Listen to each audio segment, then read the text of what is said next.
हरे कृष्णा। तो भगवत गीता के 17वें अध्याय में आपका स्वागत है। इस अध्याय का नाम है श्रद्धात्रय विभाग योग, यानी श्रद्धा के विभाग। ये बहुत ही ज्यादा महत्वपूर्ण अध्याय है।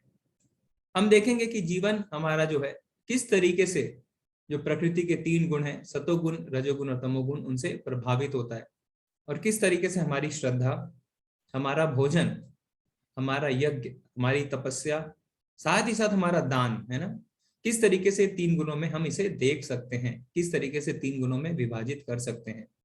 तो इस अध्याय में हमें बहुत कुछ सीखने को है। उससे पहले हम श्लोक ऑफ द डे लेंगे। तो पिछले अध्याय का 16वें अध्याय का हमने 21वां श्लोक जो है उसे श्लोक ऑफ द डे बनाया था। अगर आपने अभ्यास किया है तो अपना हैंड रेस कर सकते हैं, हम आपको मौका दे सकते हैं। हरे कृष्ण प्रभु जी। हरे कृष्ण सोनी माता जी। हरे कृष्ण। त्रिविधं नरकस्येदं द्वारं नाशन् मात्मनः कामः क्रोधस्तथा लोभस्त इस्मादित्यं त्यजेतम्। इस नरक के 3 द्वार हैं, काम, क्रोध और लोभ। प्रत्येक बुद्धिमान व्यक्ति को चाहिए कि इन्हें त्याग दे, क्योंकि इनसे आत्मा का पतन होता है। बहुत बहुत धन्यवाद माता जी। हरे कृष्ण। हरे कृष्ण प्रभु जी। ठीक है, अब हम आगे सिर्फ श्लोक का पठन करेंगे। हरे कृष्णा सुमित प्रभु जी। हरे कृष्ण प्रभु जी। जी प्रभु जी। त्रिविधम नरकस्येदं द्वारं नाशमात्मनः काम क्रोधस्तथा लोभास्तस्मादेतत्त्रयं त्यजेत्। बहुत ही सुंदर प्रभु जी, आपने बहुत ही फ्लुएंटली किया। हरे कृष्णा। चरण सिंह प्रभु जी। हरे कृष्णा। प्रभु जी अनम्यूट करिए। ठीक है प्रभु जी, आगे बढ़ते हैं हम। दिग्विजय प्रभु जी। हरे कृष्णा। हरे कृष्ण प्रभु जी। जी जी जी। श्लोक इस प्रकार है। त्रिविधम नरकस्येदं द्वारं नाशमनाम आत्मनः कामः क्रोधस्तथा लोभस्त मादे तत्यं त्यजेतः। जी जी जी हरे जी। कृष्ण। हरे कृष्ण प्रभु जी, बहुत बहुत धन्यवाद। हरे कृष्णा। प्रणाली माता जी। प्रणाली माता जी, आप अनम्यूट कर सकते हैं अपने आप को। जी माता जी। हरे कृष्ण प्रभु जी। जी माता जी। त्रिविधम नरकस्येदं द्वारं नाशम आत्मनः कामः क्रोधस्तथा लोभस्तस्मादेतत्रयं त्यजेत्। धन्यवाद माता जी। हरे कृष्णा। बहुत बहुत धन्यवाद। हरे कृष्णा। विक्रम प्रभु जी।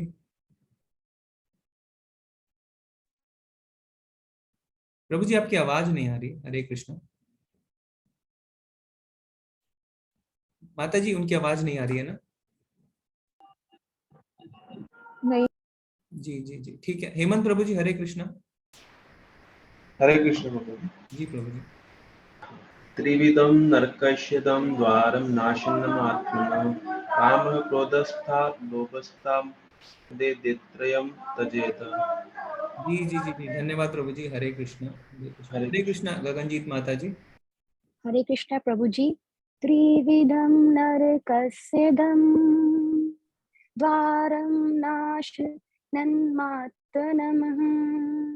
कामः क्रोधस्तथा लोभस्मादेतत्त्रयं त्यजेत्। बहुत सुंदर माता जी, बहुत सुंदर, बहुत बहुत धन्यवाद। हरे कृष्णा। हरे कृष्णा। नरसिंह प्रभु जी।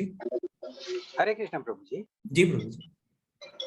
त्रिविधं नरकस्येदं द्वारं नाशनमात्मनः कामः क्रोधस्तथा लोभस्तस्मादेतत्त्रयं त्यजेत्। खूब ভালো করেছেন প্রভু जी, खूब सुंदर, धन्यवाद। हरे कृष्णा। हरे कृष्णा। विकास प्रभु जी। हरे कृष्ण प्रभु जी, मैं देख के पढ़ूंगा। जी जी। त्रिविधम नारकस्य ईदम द्वारम नाशनम आत्मन काम क्रोध तथा लाभ तस्मते एतत्त्रयं त्यजेते। जी हरे जी जी। कृष्ण। हरे कृष्णा। धन्यवाद धन्यवाद। आप सब बहुत ही उत्सुक रहते हैं श्लोक पठन के लिए, बहुत बहुत धन्यवाद। ठीक है, अब हम आगे बढ़ते हैं। तो इस अध्याय में अर्जुन क्या कहते हैं? अर्जुन उवाचा ये शास्त्र विधिम उत्सृज्य यजन्ते शतयान्वितः तेषां निष्ठा तु का कृष्ण सत्वमाहो रजस्तमः। अर्जुन ने कहा, हे कृष्ण, जो लोग शास्त्र के नियमों का पालन ना करके अपनी कल्पना के अनुसार पूजा करते हैं, उनकी स्थिति कौन सी है? वे सतोगुणी हैं, रजोगुणी हैं या तमोगुणी हैं? तो हमने पिछले अध्याय में क्या देखा था? दैवी और असुरी गुण। उसमें हमने देखा था कि जो असुर होते हैं वो शास्त्रों का खंडन करते हैं, पर यहाँ पे अर्जुन का जो प्रश्न है वो उन लोगों के लिए है जो खंडन तो नहीं करते ना, जो नास्तिक तो नहीं है, पर वो शास्त्रों का नियम ना पालन करके अपनी कल्पना के अनुसार पूजा करते हैं। तो वो नास्तिक नहीं है, वो असुर नहीं है, पर साथ ही साथ वो शास्त्रों को भी नहीं मानते। वो क्या करते हैं, वो अपने मन मुताबिक कोई भी विधि लगाते हैं। तो उनके अंदर श्रद्धा है, पर शास्त्रों के अनुसार वो ऐसा कार्य नहीं करते। तो अर्जुन कहते हैं कि उनकी निष्ठा का क्या होता है, क्या उनकी जो श्रद्धा है वो भी 3 गुणों से प्रभावित होती है। तो आजकल हम देखते हैं ना, आजकल अक्सर ऐसा होता है, लोग क्या करते हैं, लोग अपनी ही विधि बना लेते हैं अपने मन मुताबिक, है ना। हम देखते हैं किसी कसाई की दुकान में क्या करते हैं, वो काली माँ का तस्वीर लगा के उनकी पूजा करते हैं। पान की दुकान में हम देखते हैं वो शिव जी की पूजा करने लगते हैं।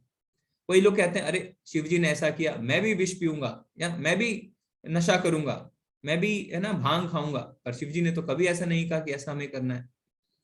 ठीक है, तो कई लोग क्या करते हैं, वो देवी देवताओं के पास जाते हैं, किस लिए, अपने भौतिक लाभ के लिए। वो कहते हैं मेरा ये कार्य पूरा हो जाए, मेरा वो कार्य पूरा हो जाए। तो भगवान हमें पहले ही बता चुके हैं कि जो जिस श्रद्धा के साथ जिसकी पूजा करता है वो उसके लोक में जाता है। तो जो देवी देवता की पूजा करता है वो देवी देवताओं के लोक में जाता है।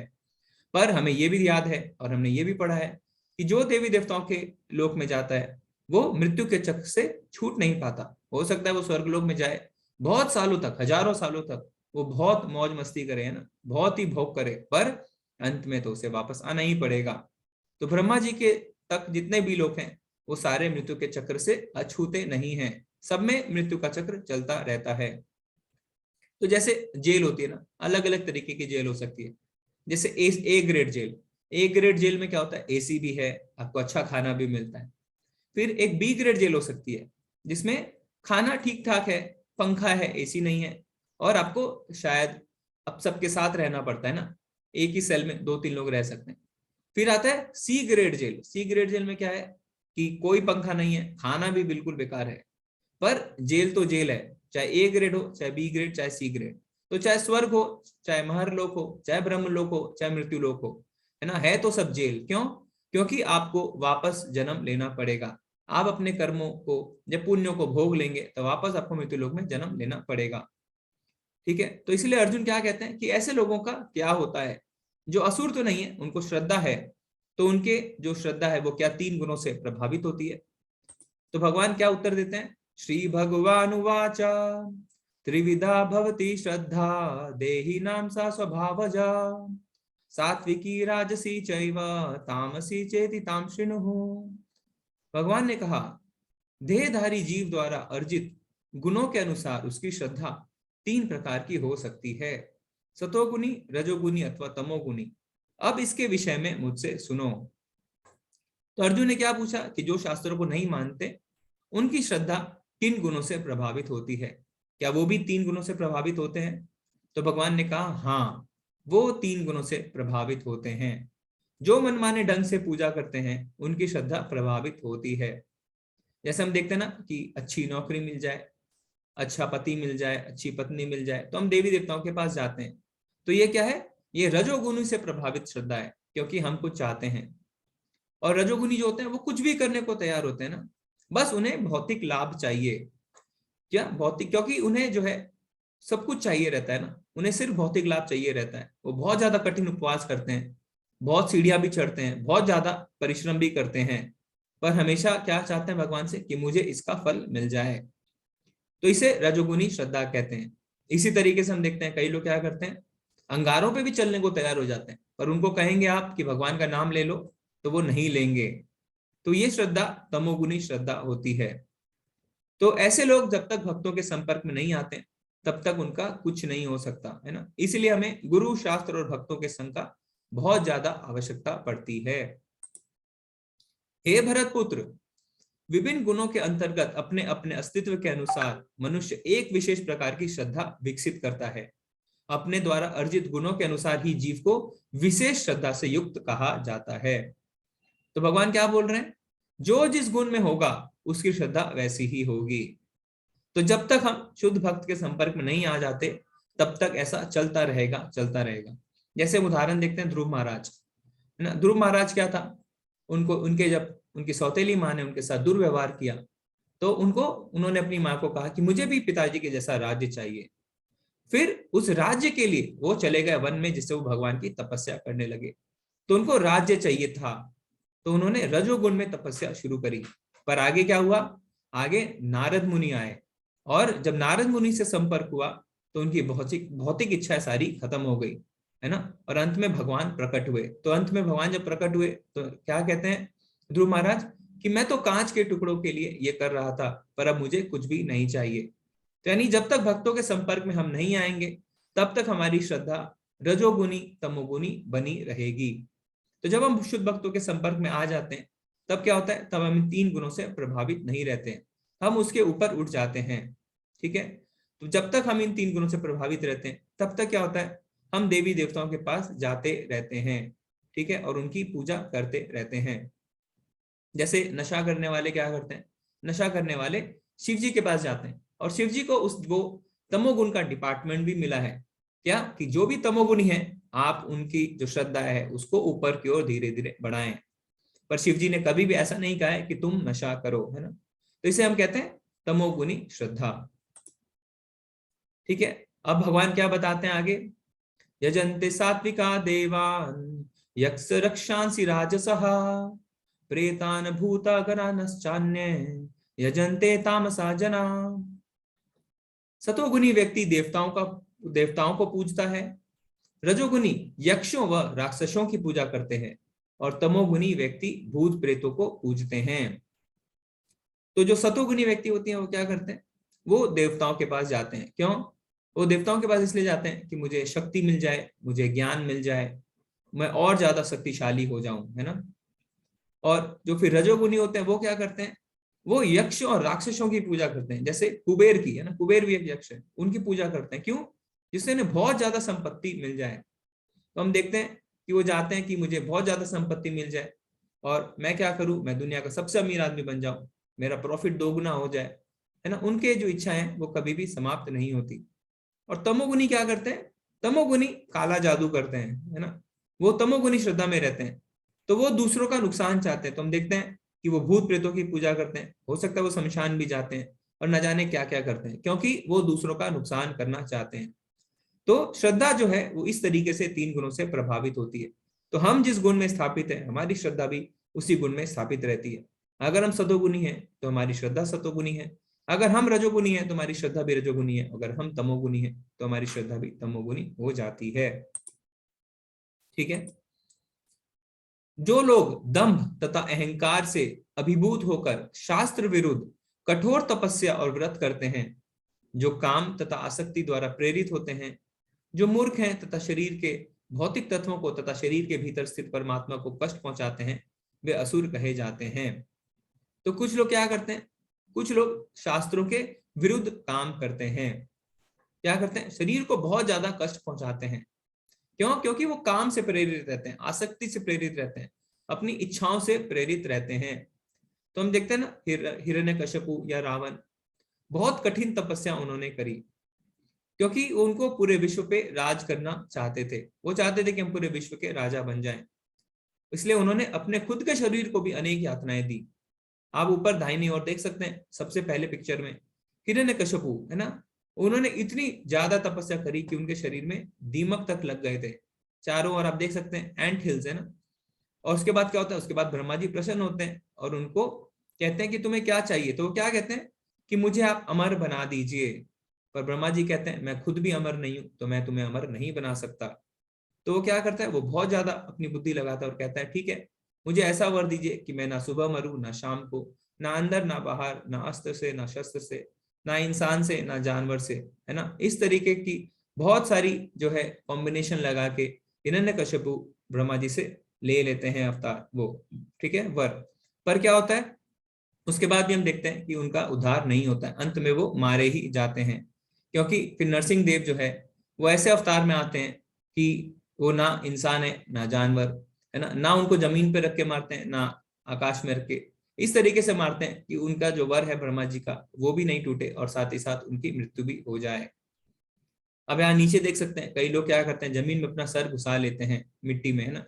शरीर के साथ क्या करते हैं, वो अपने परमात्मा को भी बहुत ज्यादा कष्ट पहुंचाते हैं। तो भगवान क्या कहते हैं कि शरीर के भीतर स्थित परमात्मा को कष्ट पहुंचाते हैं। हमारे शरीर के अंदर परमात्मा भी स्थित है। हृदय अर्जुन तिष्ठति, तो उस जो हमारे हृदय के क्षेत्र में भगवान स्थित हैं, परमात्मा स्थित हैं, उनको बहुत ज्यादा कष्ट पहुंचता है, क्योंकि हम परमात्मा के अंश ही हैं। तो हमें ऐसा नहीं करना चाहिए, ठीक है। तो भगवान ने अभी तक हमें क्या बताया? अभी तक हमें बताया कि किस तरीके से हमारी जो श्रद्धा है वो तीनों गुणों से प्रभावित होती है। अब भगवान किसके बारे में बताएंगे? अब भगवान बताएंगे भोजन के बारे में। तो अब बहुत ध्यान देके सुनिएगा। जो भगवत गीता का ज्ञान है ना, बहुत ज्यादा व्यवहारिक है। भगवान हर चीज के बारे में हमें बता चुके हैं इसमें। तो भगवान बताते हैं कि किस तरीके से हमारा भोजन तीनों गुणों से प्रभावित होता है। जो भोजन सात्विक व्यक्तियों को प्रिय होता है वह आयु बढ़ाने वाला, जीवन को शुद्ध करने वाला तथा बल, स्वास्थ्य, सुख तथा तृप्ति प्रदान करने वाला होता है। ऐसा भोजन रसमय, स्निग्ध, स्वास्थ्यप्रद तथा हृदय को भाने वाला होता है। तो भगवान यहाँ पे क्या कहते हैं? भगवान सबसे पहले यहाँ पे सात्विक भोजन के बारे में बताते हैं। तो हमारा भोजन भी सात्विक, राजसिक और तामसिक हो सकता है। तो ऐसा नहीं है कि जो भी वेजिटेरियन है, जो भी शाकाहारी है वो सात्विक हो, नहीं। कुछ शाकाहारी भी जो है जरूर वो सात्विक नहीं हो सकता, ऐसा भी हो सकता है। तो भगवान क्या कहते हैं कि क्या सात्विक है? ऐसा खाना जो आयु बढ़ाने वाला है ना, जो रसमयी है, जिसके अंदर रस होता है, तृप्ति होती है जिसे खा के, और जो हमारे सेहत के लिए अच्छा है। तो इसका क्या उदाहरण है? जैसे दाल, चावल, रोटी, है ना, दूध, फल, फ्रूट इत्यादि, ये सब सात्विक भोजन कहलाते हैं। तो इसमें क्या है? इसमें शुरू से लेकर अंत तक सुख ही सुख है। और सात्विक भोजन हम भगवान को अर्पित करके खाते हैं, तो प्रसाद रूप में ये और ज्यादा हमें तृप्ति प्रदान करता है। फिर भगवान क्या बताते हैं? अत्यधिक तिक्त, खट्टे, नमकीन, गरम, चटपटे, शुष्क तथा जलन उत्पन्न करने वाले भोजन रजोगुनी व्यक्तियों को प्रिय होते हैं। ऐसे भोजन दुख, शोक तथा रोग उत्पन्न करने वाले हैं। तो हम थोड़ी चर्चा कर सकते हैं यहाँ पे। आप सब हैंड रेस करके बता सकते हैं कि ऐसे कौन से भोजन होते हैं जो रजोगुनी होते हैं। भगवान ने यहाँ पे बताया ना, अत्यधिक तिक्त, खट्टे, नमकीन, गरम, चटपटे, शुष्क तथा जलन उत्पन्न करने वाले। तो आप कुछ एग्जाम्पल बता सकते हैं कि कौन से ऐसे भोजन होते हैं जो रजोगुनी होते हैं। हरे कृष्णा विश्वजीत प्रभु जी। हरे कृष्ण प्रभु जी। जी प्रभु जी। हाँ, जैसे पिज्जा हुआ, बर्गर हुआ, जितने भी आधुनिक तरह के खाना है, जैसे आपका मोमो, पास्ता, ये सब रजोगुनी खाना है। जी जी जी जी जी। हरे कृष्ण प्रभु जी। हरे कृष्णा, धन्यवाद प्रभु जी। हरे कृष्णा। हरे कृष्णा माता जी, गगनजीत माता जी। हाँ, हरे कृष्णा प्रभु जी। चिप्स हो गए जैसे, और नमकीन लोग खाते हैं, स्पाइसी खाते हैं, फ्राइज खाते हैं मैकडॉनल्ड्स से लेके। जी, और ये मतलब जितना भी फ्राइड फूड है वो सारा रजोगुण में ही आता है। इवन कि जहां तक मुझे लगता है जो चिकन है वो भी रजोगुण में ही आता है। जी जी जी जी जी, ठीक है माता जी। चिकन का हम देखेंगे, अभी हमारी और भी चर्चा बची है। मुझे ये लगता है कि वो भी उसी में आता है। और खासकर हम जब खाने को तीखा बनाते हैं ना, कि हम लोग और मिर्ची डाल रहे हैं और मसाले डाल रहे हैं, तो ये रजोगुण में ही है ये भी। जी जी जी। तो बहुत ज्यादा मसाले वाले खाने जो होते हैं, जैसे माता जी ने बताया, वो रजोगुनी होते हैं। हरे कृष्णा चरण सिंह प्रभु जी। हरे कृष्णा प्रभु जी। जी जी प्रभु जी। प्रभु जी, जैसे गोलगप्पे, चाट, नमकीन, जी, चाउमीन वगैरह जो होती हैं, जी जी, जैसे भटूरे हो गए, ये चीजें खाते हैं, जलन उत्पन्न होती है इनसे। जी जी जी जी जी। ये रजोगुण में आते हैं। बहुत ही सुंदर बताया है ना। जो सामान्य तौर रोज हम देखते हैं ना, चाट, गोलगप्पे, भटूरे बहुत ज्यादा जलन पैदा करने वाले हैं ना। नितिन प्रभु जी भी कह रहे हैं चाट, गोलगप्पे। स्वाति माता जी कह रहे हैं पिज्जा। नुपुर माता जी कह रहे हैं जितने भी फास्ट फूड हैं। स्वाति माता जी कह रहे हैं समोसे, कचौड़ी इत्यादि। विक्रम प्रभु जी कह रहे हैं जितना भी स्पाइसी खाना है। और दूसरे विक्रम प्रभु जी कह रहे हैं कि जितने तले हुए और डायरेक्ट अग्नि पर किया हुआ, ठीक है, यानी जो, ठीक है प्रभु जी, यानी जितने भी जंक फूड है। आप सबने बहुत ही सुंदर जवाब दिया। हम और चर्चा करेंगे विकास प्रभु जी, हम आपसे अगला वाला पूछेंगे, तमोगुनी, है ना। तो अभी आप बने रहिए। तो यानी रजोगुनी खाना जो होता है ना, जितने भी आपने देखा, आपने बहुत ही सुंदर जवाब दिया आप सबने। जितने भी फास्ट फूड आइटम्स हैं, तली हुई चीजें हैं, सूखी हुई चीजें हैं ना, सूखी रहती हैं एकदम, पेट में जलन पैदा करती हैं ये सब चीजें। तो डॉक्टर क्या कहता है? डॉक्टर तो पहले ही कहता है कि आपको ये सब चीजें नहीं खानी, पर हम डॉक्टर के पास जाने का इंतजार करते हैं। पर भगवत गीता में तो भगवान ने पहले ही बता दिया है ना, हमें डॉक्टर के पास जाने का इंतजार नहीं करना है। भगवत गीता में भगवान ने साफ साफ कह दिया है कि ये भोजन दुख, शोक तथा रोग उत्पन्न करने वाले होते हैं। तो भगवान ने जब कह दिया है तो हमें डॉक्टर की वाणी का इंतजार क्यों करना है। तो शुरू में क्या होता है, जब ये खाना खाते हैं तो बहुत ही सुख की अनुभूति होती है ना, पर बाद में बहुत ज्यादा दुख का कारण बन जाता है। तो ऐसे खाने से हमें तृप्ति नहीं होती। सात्विक खाने से हमें तृप्ति मिलती है, हम खाने के बाद कहते हैं हाँ हमें तृप्ति हो गई है। पर रजोगुनी खाना जब हम खाते हैं, राजसिक खाना खाते हैं, तो क्या होता है, हम कहते हैं पेट भर गया पर मन नहीं भरा, यानी तृप्ति नहीं मिलती हमें। तो हम क्या करते हैं, और ज्यादा खाते हैं, और ज्यादा खाते हैं, और खाते ही जाते हैं ना, फिर पानी पीते हैं, फिर खाते हैं। तो इस खाने से हमें तृप्ति नहीं मिलती। तो जिस खाने से हमें तृप्ति नहीं मिलती वो खाना हमारे सेहत के लिए बिल्कुल भी अच्छा नहीं होता। फिर आगे भगवान क्या कहते हैं, खाने से 3 घंटे पूर्व पकाया गया स्वादहीन, वियोजित एवं सड़ा, झूठा तथा अस्पर्श वस्तुओं से युक्त भोजन उन लोगों को प्रिय होता है जो तामसी होता है। तो यहाँ पे भगवान अब तामसी खाने के बारे में बता रहे हैं।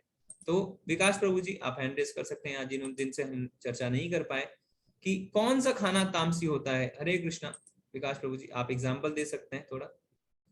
हरे कृष्ण प्रभु जी। जी जी। तामसी फूड वो सारे फूड हैं जो प्रोसेस फूड है, जैसे चीज हुआ, पिज्जा हुआ, और जी। जो स्पेशली पहले से बना हुआ है, प्री कुक्ड, और बोलते हैं आजकल पैकेट प्री होता है, तो वो सारे तामसी फूड में आता है। इसके अलावा जितने भी अनवांटेड जो शास्त्रों और कुकिंग प्रथा से अनहट के उसको एक्सपेरिमेंटल तौर पे मिला के बनाया जाता है, वो भी तामसी में आता है। जी जी, धन्यवाद प्रभु जी। तो आप सबने जो कहा था ना, बर्गर, पिज्जा इत्यादि, तो जितने ये मीट भी है जो नॉन वेज है, ये सारे, नितिन प्रभु जी ने भी सही कहा, ये सारे तामसी हैं, क्योंकि ये सारे 3 घंटे से पूर्व पकाए गए हैं, सड़े हुए हैं, है ना। और भी हम देखते हैं। हरे कृष्णा विक्रम प्रजापति प्रभु जी। हरे कृष्णा प्रभु जी। जी। जो लहसुन है, प्याज है, मसूर की दाल, अंडा, मीट, ये सब तामसिक है प्रभु जी। जी जी जी जी जी, ठीक है। लोअर हैंड कर दो, क्या कर। जी जी जी, धन्यवाद प्रभु जी। हरे कृष्ण हरे कृष्ण। सोनी माता जी हरे कृष्णा। हरे कृष्ण प्रभु जी।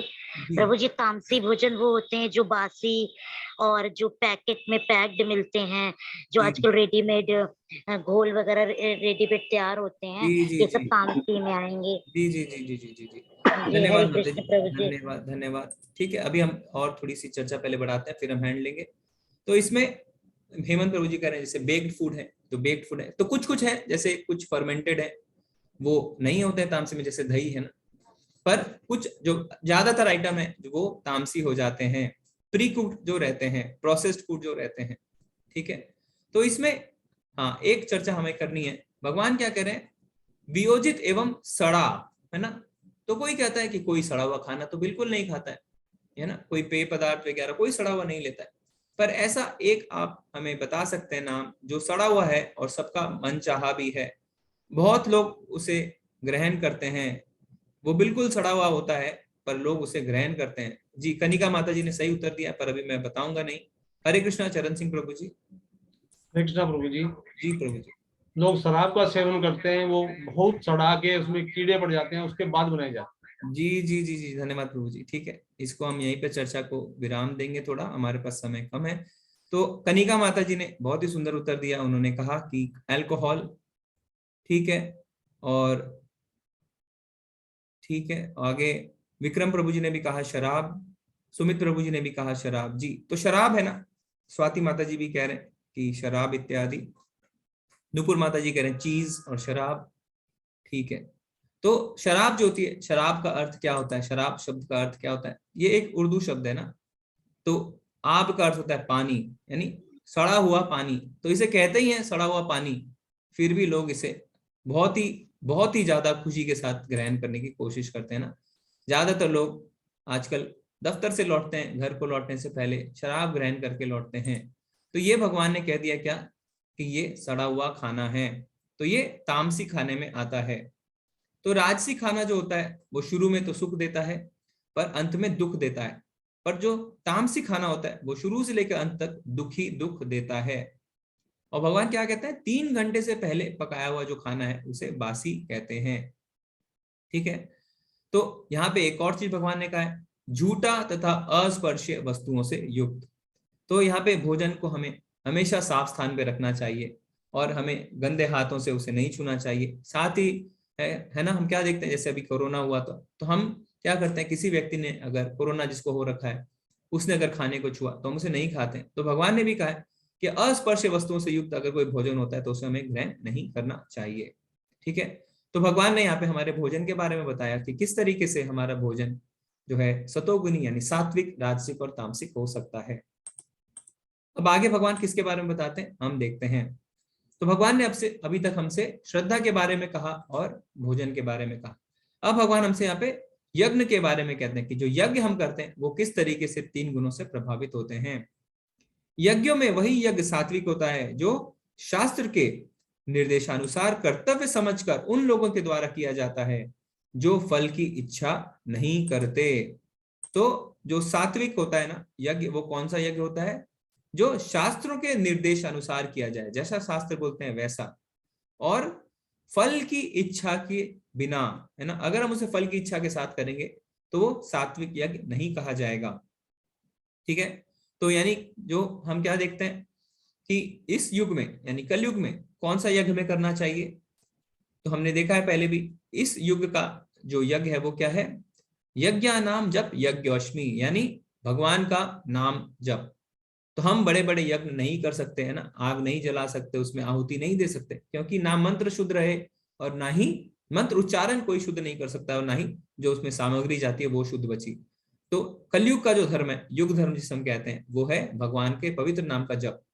तो भगवान भी इसीलिए कहते हैं कि जितने यज्ञ हैं उसमें मैं कौन सा यज्ञ हूं, नाम जप। तो हमें भगवान के नाम का जप करना चाहिए और हमें इसे बिना किसी इच्छा के करना चाहिए, अपना कर्तव्य समझ के करना चाहिए। जैसे माँ बाप अपने बच्चों को पालते हैं कर्तव्य समझ के, उसी तरीके से हमें कर्तव्य समझ के माला करनी चाहिए। तो ऐसे यज्ञ को कहते हैं सात्विक यज्ञ। लेकिन हे भरत श्रेष्ठ, जो यज्ञ किसी भौतिक लाभ के लिए गर्ववश किया जाता है उसे तुम राजसी जानो। ठीक है, अब क्या है, हम देखते हैं कि कई लोग क्या करते हैं, बड़े बड़े यज्ञ करवाते हैं, क्या, जिससे कि उनको तारीफें मिले, है ना, लोग समझें कि कितना पैसा है इनके पास, कितना दानवीर है, कितना भक्त, बड़ा भक्त है ना, कितना विश्वास रखता है शास्त्रों में। तो पर वो ऐसा क्यों करते हैं, वो ऐसा करते हैं जिससे उन्हें प्रशंसा मिले, जिससे लोग उनकी तारीफ करें। तो जो लोग ऐसा करते हैं जिनके मन में भौतिक लाभ की इच्छा होती है, ठीक है, जैसे कि मेरे बिजनेस में मुनाफा हो जाए इत्यादि, तो ऐसे यज्ञ जो करते हैं उसे कहते हैं राजसी। जो यज्ञ शास्त्र के निर्देशों की अवहेलना करके प्रसाद वितरण किए बिना, वैदिक मंत्रों का उच्चारण किए बिना, पुरोहितों को दक्षिणा दिए बिना तथा श्रद्धा के बिना संपन्न किया जाता है वह तामसी माना जाता है। तो यहाँ पे भगवान ने अब तामसी यज्ञ के बारे में बताया। यानी तामसी यज्ञ क्या होता है, अपनी मर्जी से करना, जिसमें कोई भी शास्त्र का पालन नहीं करना, कोई भी मंत्र का उच्चारण नहीं करना, कोई भी प्रसाद वितरण नहीं करना। तो भगवान क्या कहते हैं, तीसरे अध्याय में भगवान ने कहा था कि भगवान को अर्पित किए बिना जो भोजन करता है वो पाप से मुक्त नहीं हो पाता, यानी वो पाप खाता है, पर जो भगवान को अर्पित करके करता है वो पाप से मुक्त होता है। पर तमोगुनी क्या करते हैं, तमोगुनी भगवान को कुछ भी अर्पित नहीं करते। तो हमने देखा है रावण ने जब यज्ञ किया तो उसने क्या किया, अपनी एक एक सिर को काट काट के भगवान को अर्पित किया, है ना। क्यों किया उसने, क्योंकि उसकी इच्छा थी, भौतिक इच्छा थी कि उसे संसार का भोग करना था। पर हम क्या देखते हैं कि जो लंका उसे 10 सिर काटने से मिली, वही लंका विभीषण को 1 सिर झुकाने से मिल गई। तो जो रावण ने लंका को हासिल किया कैसे, अपने 10 सिरों को काट के, पर विभीषण ने उसी लंका को भगवान श्री राम के आगे झुका के हासिल कर लिया। तो अंत में रावण को दुखी झेलना पड़ा। तो जो तामसी यज्ञ होते हैं उनमें अंत में जाके दुखी मिलता है।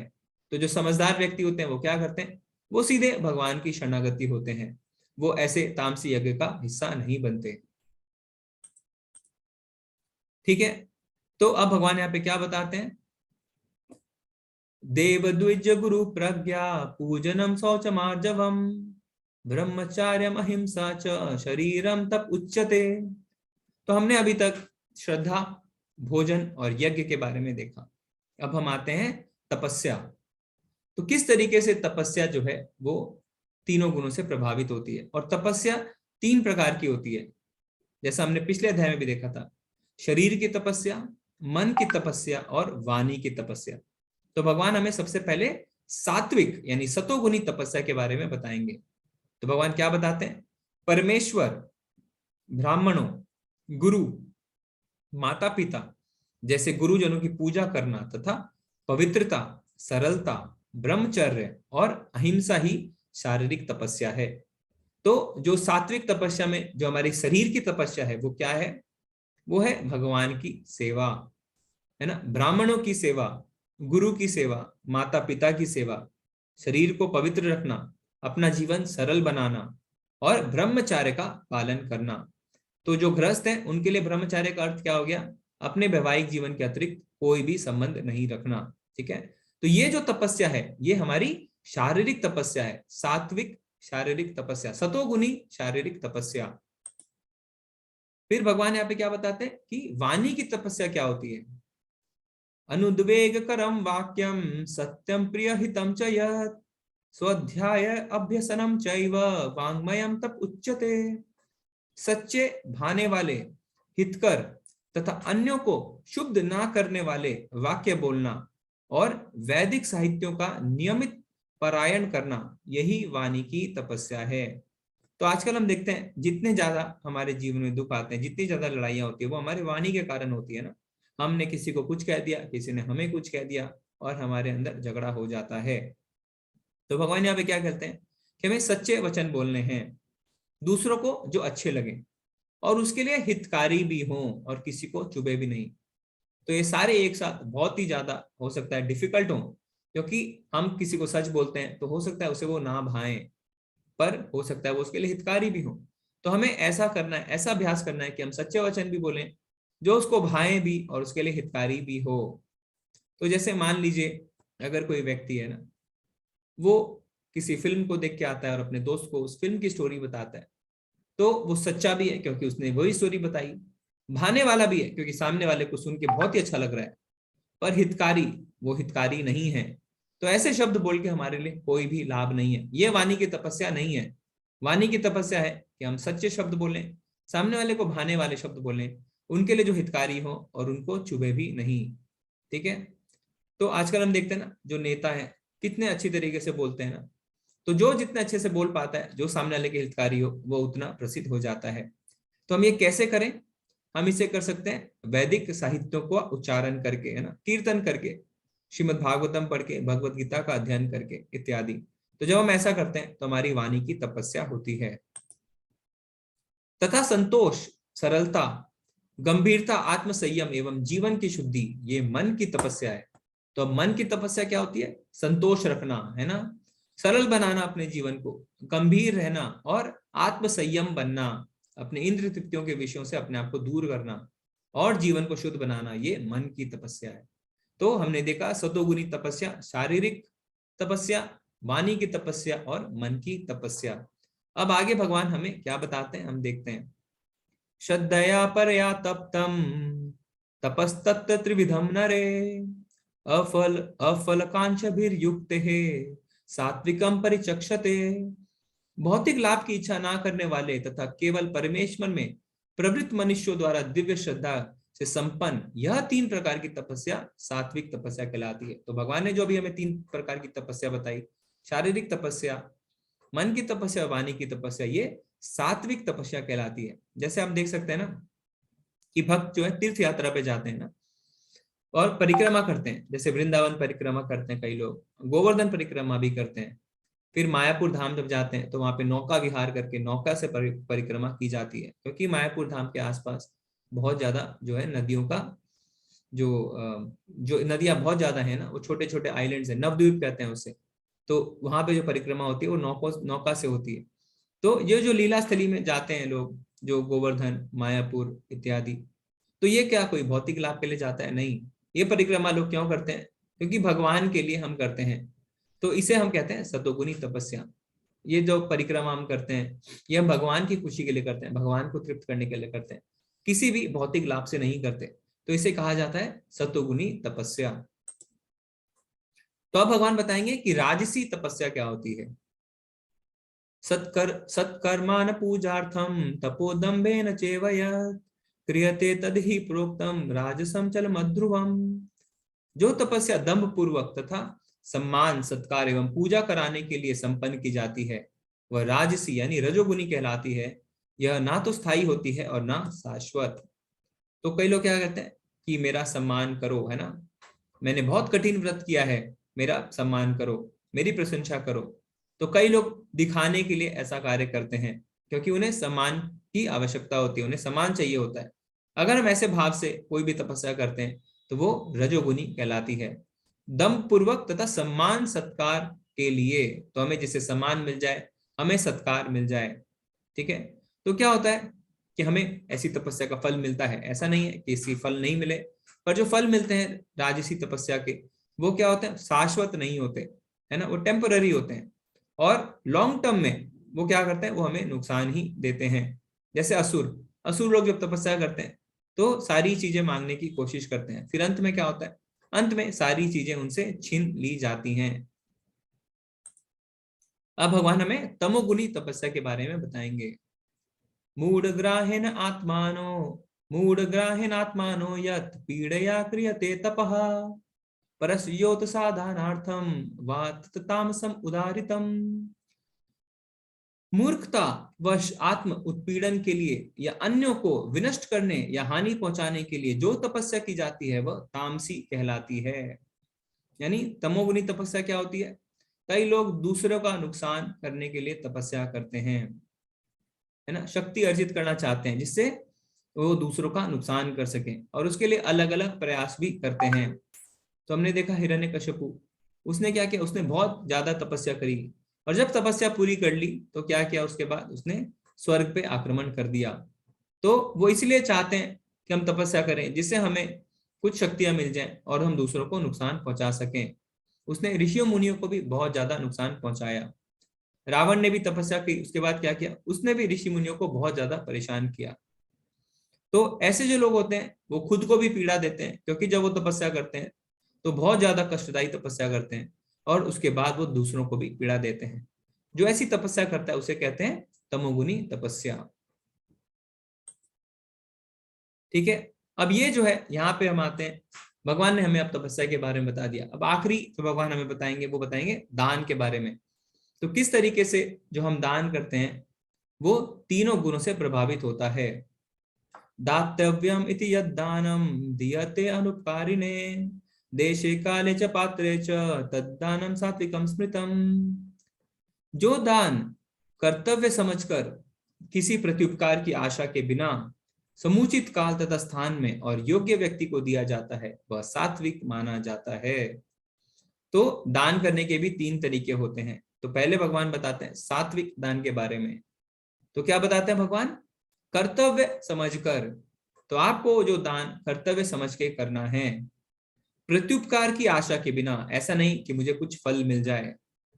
समुचित काल तथा स्थान यानी उचित समय और उचित स्थान पे, और योग्य व्यक्ति को। तो जो व्यक्ति जिसे आप दान कर रहे हैं वो भी योग्य होना चाहिए। ऐसा जो हम दान करते हैं उसे सात्विक दान कहा जाता है। कर्तव्य समझकर बिना किसी फल की आशा के उचित समय, उचित स्थान और उचित व्यक्ति को, जब ऐसा दान होता है तो उसे कहते हैं सतोगुनी दान। ठीक है, और रजोगुनी दान क्या होता है, यत् तु प्रत्युपकारार्थम फलम उद्दिश्य वा पुनः दीयते च परिक्लिष्टम तद्दानम राजसंस्मृतम। किंतु जो दान प्रत्युपकार की भावना से या कर्म फल की इच्छा से या अनिच्छा पूर्वक किया जाता है वह रजोगुनी या राजस कहलाता है। तो रजोगुनी ज्ञान क्या है, आप चित्र में देख सकते हैं कि मुझे इसके बदले कुछ मिल जाए, है ना, आज दे रहा हूं इसको, कल कोई मेरा भी भला कर दे, है ना। जैसे आज मैं किसी के पुत्र को पढ़ा रहा हूं, कल वो पुत्र बड़ा हो किसी का तो मेरा ख्याल रखे। जब हम ऐसी इच्छा से कोई दान करते हैं कि मुझे कुछ मिल जाए तो उसे कहते हैं राजसी दान। और साथ में भगवान क्या कहते हैं, अनिच्छा पूर्वक। अनिच्छा पूर्वक दान क्या होता है, जैसे कि मान लीजिए आप अपने मित्रों के साथ कहीं बाहर गए, है ना, किसी मंदिर में किसी ने दान दिया पर आपकी इच्छा बिल्कुल भी नहीं है वहां पे दान देने के लिए, पर क्योंकि आपके बाकी 7 मित्रों ने 8 मित्रों ने दान दिया। अब आपको लगता है कि मैं बच गया हूं, मुझे दान देना चाहिए, नहीं तो लोग क्या सोचेंगे। आपने अनिच्छा पूर्वक जो दान किया तो वो दान जो है वो राजसी कहलाता है ना, क्योंकि आपकी इच्छा बिल्कुल नहीं थी, बस आपने इसलिए दिया क्योंकि आप प्रेशर में आ गए। आपने देखा कि दूसरे दान दे रहे हैं तो मैं भी दान दूं। तो ये जो दान बिना इच्छा के दिए जाती है उसे रजोगुनी दान कहते हैं। और आजकल हम देखते हैं अक्सर लोग ऐसा ही करते हैं ना, जब हमारे घर पे कोई चंदा मांगने आता है, कोई पूजा होती है हमारे समाज में, तो क्या कहता है, आपके पड़ोसी ने इतना दान दिया, उसने इतना दान दिया, तो हम क्या सोचते हैं, अरे सबने दान दिया, मैं तो नहीं दे रहा। तो हम अपनी इच्छा के बिना वो दान करते हैं, तो उसे राजसी दान कहा जाता है।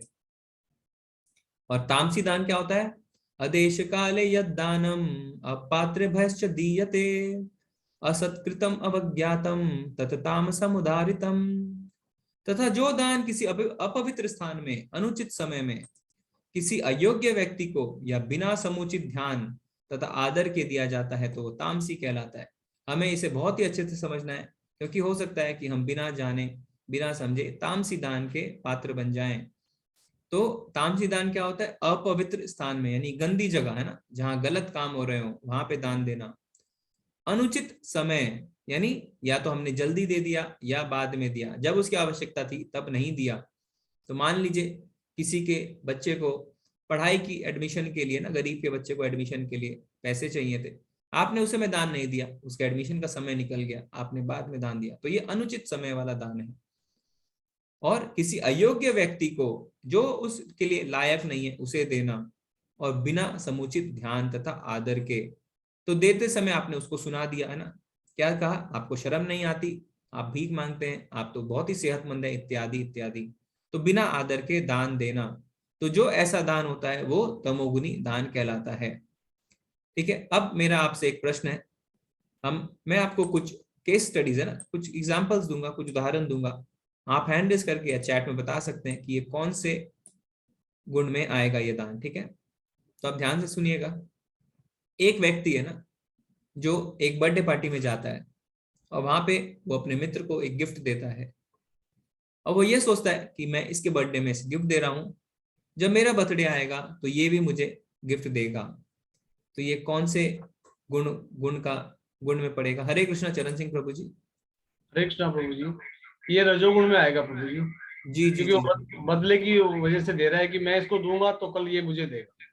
जी जी जी, बहुत बहुत धन्यवाद प्रभु जी, आपने सही कहा। और सब चैट में भी सब कह रहे हैं, स्वाति माता जी, 2 स्वाति माता जी हैं, दोनों ने, हेमंत प्रभु जी ने, विक्रम प्रभु जी, संदीप प्रभु जी, विकास प्रभु जी, नितिन प्रभु जी, पूरी माता जी, संदीप प्रभु जी, गगनजीत माता जी, ज्योति प्रभु जी, सारे, नुपुर माता जी, सबने, सबका नाम मैं नहीं ले पाऊंगा, सबने कहा है ये राजसी है। बहुत सही। अब मैं दूसरा एग्जांपल देता हूँ, आप वो सुनिएगा और फिर उसका आप बताइएगा। ठीक है, तो एक व्यक्ति है, वो क्या करता है, जब कोविड था, कोरोना था, तो उसने डोनेशन दिया और उसने अपनी सेल्फी खींची और उसे फेसबुक पे लगा दिया। फेसबुक पे उसने क्यों लगाया? दूसरों को प्रेरित करने के लिए नहीं, बल्कि प्रशंसा बटोरने के लिए लगाया। तो ये दान जो है ये कौन से गुण में आता है? हरे कृष्णा कमल प्रभु जी। प्रभु जी ये भी हमारा इसी में आएगा, तामसी में आएगा ये। तामसी में, ठीक है, हम दूसरा सुनते हैं। गगनजीत माता जी, हरे कृष्णा। तामसिक में जी, तामसिक। हरे कृष्णा प्रभु जी, तामसिक। माता जी भी तामसी कह रहे हैं, हम और सुनते हैं। हरे कृष्णा रामा रेड्डी प्रभु जी।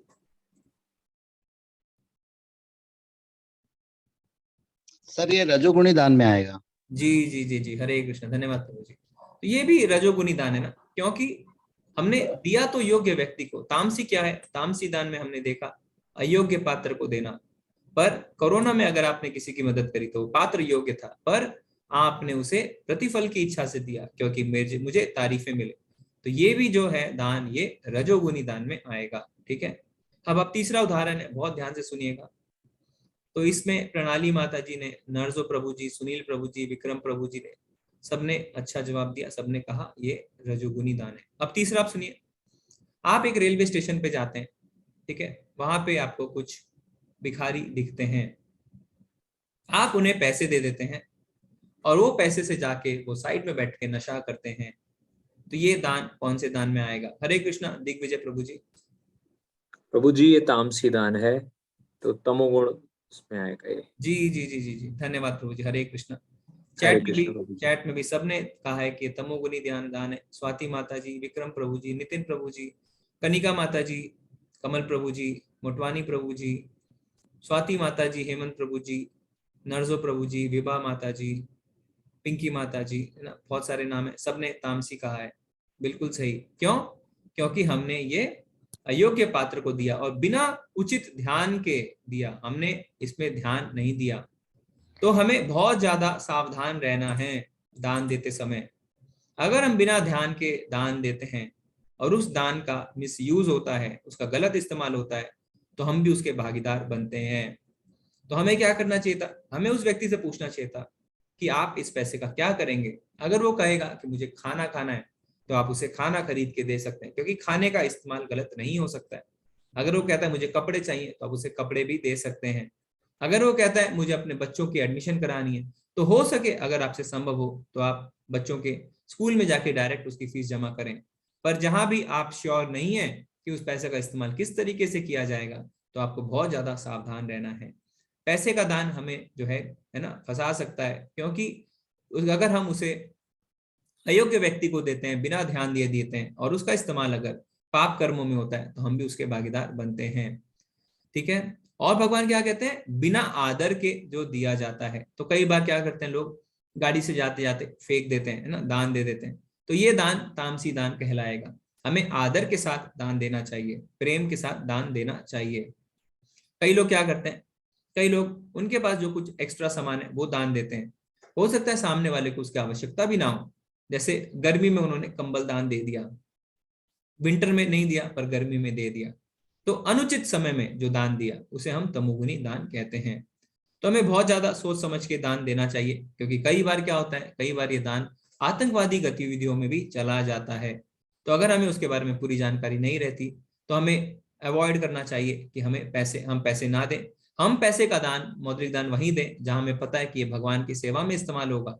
जैसे कि हमें पता है कि अगर हम मंदिर निर्माण में दान देंगे, तो ये जो है मंदिर के निर्माण में कार्य में लगेगा, या वैष्णवों को इससे भोजन खिलाया जाएगा, या मंदिर की तरफ से हो सकता है कि लोगों को कपड़े बांटे जाएं, या मंदिर की तरफ से हो सकता है लोगों को खाना दिया जाए, या हो सकता है कि इससे बड़े बड़े ब्रह्मचारी, बड़े बड़े आचार्य तीर्थ यात्रा करने जाएं। तो ये जो पैसा है ये सही जगह पे लगेगा। तो हमें बहुत ज्यादा केयरफुल रहना होता है। ठीक है, तो हम आगे बढ़ते हैं।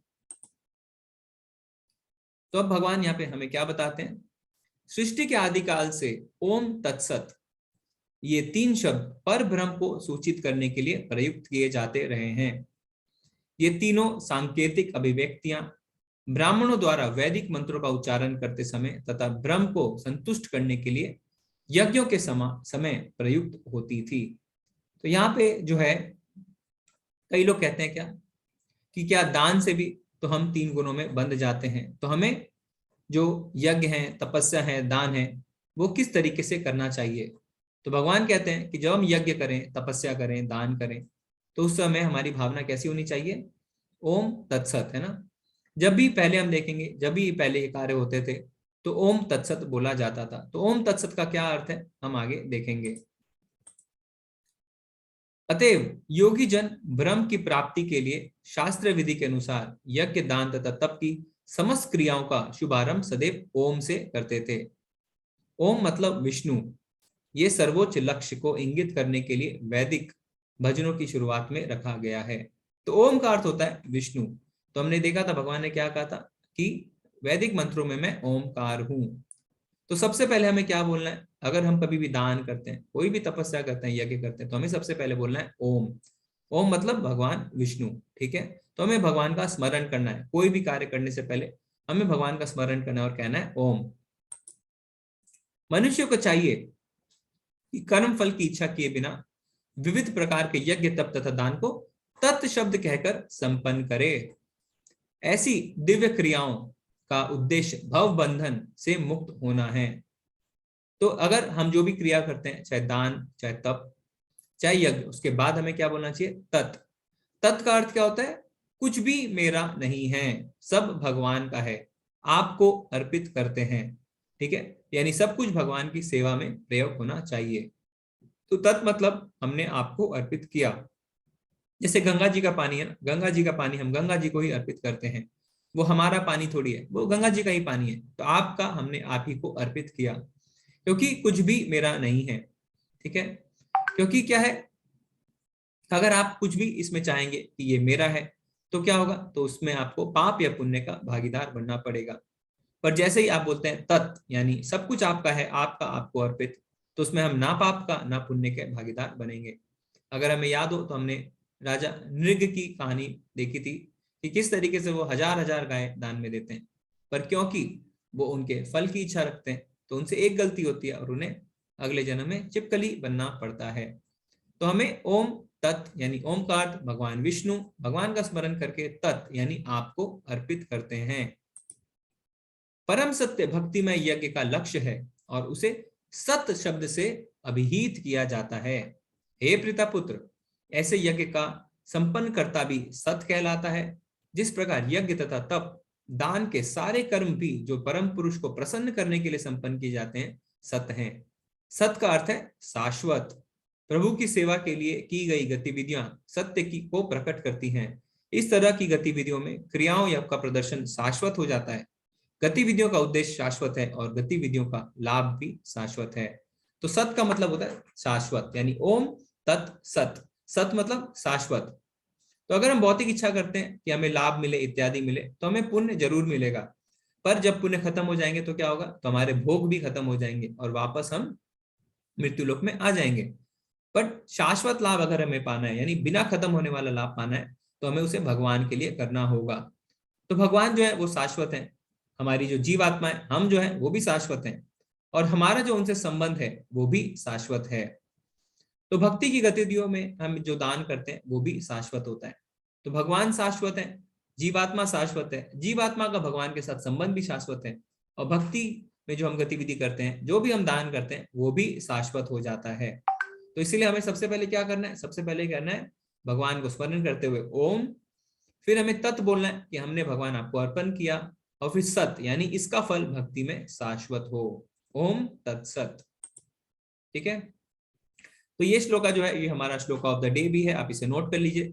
17वें अध्याय का 28वां श्लोक। भगवान क्या कहते हैं, अश्रद्धया हुतम दत्तम तपस्तप्तम कृतम च यत् असत इत्य उच्यते पार्थ न च तत्प्रेत नो इह।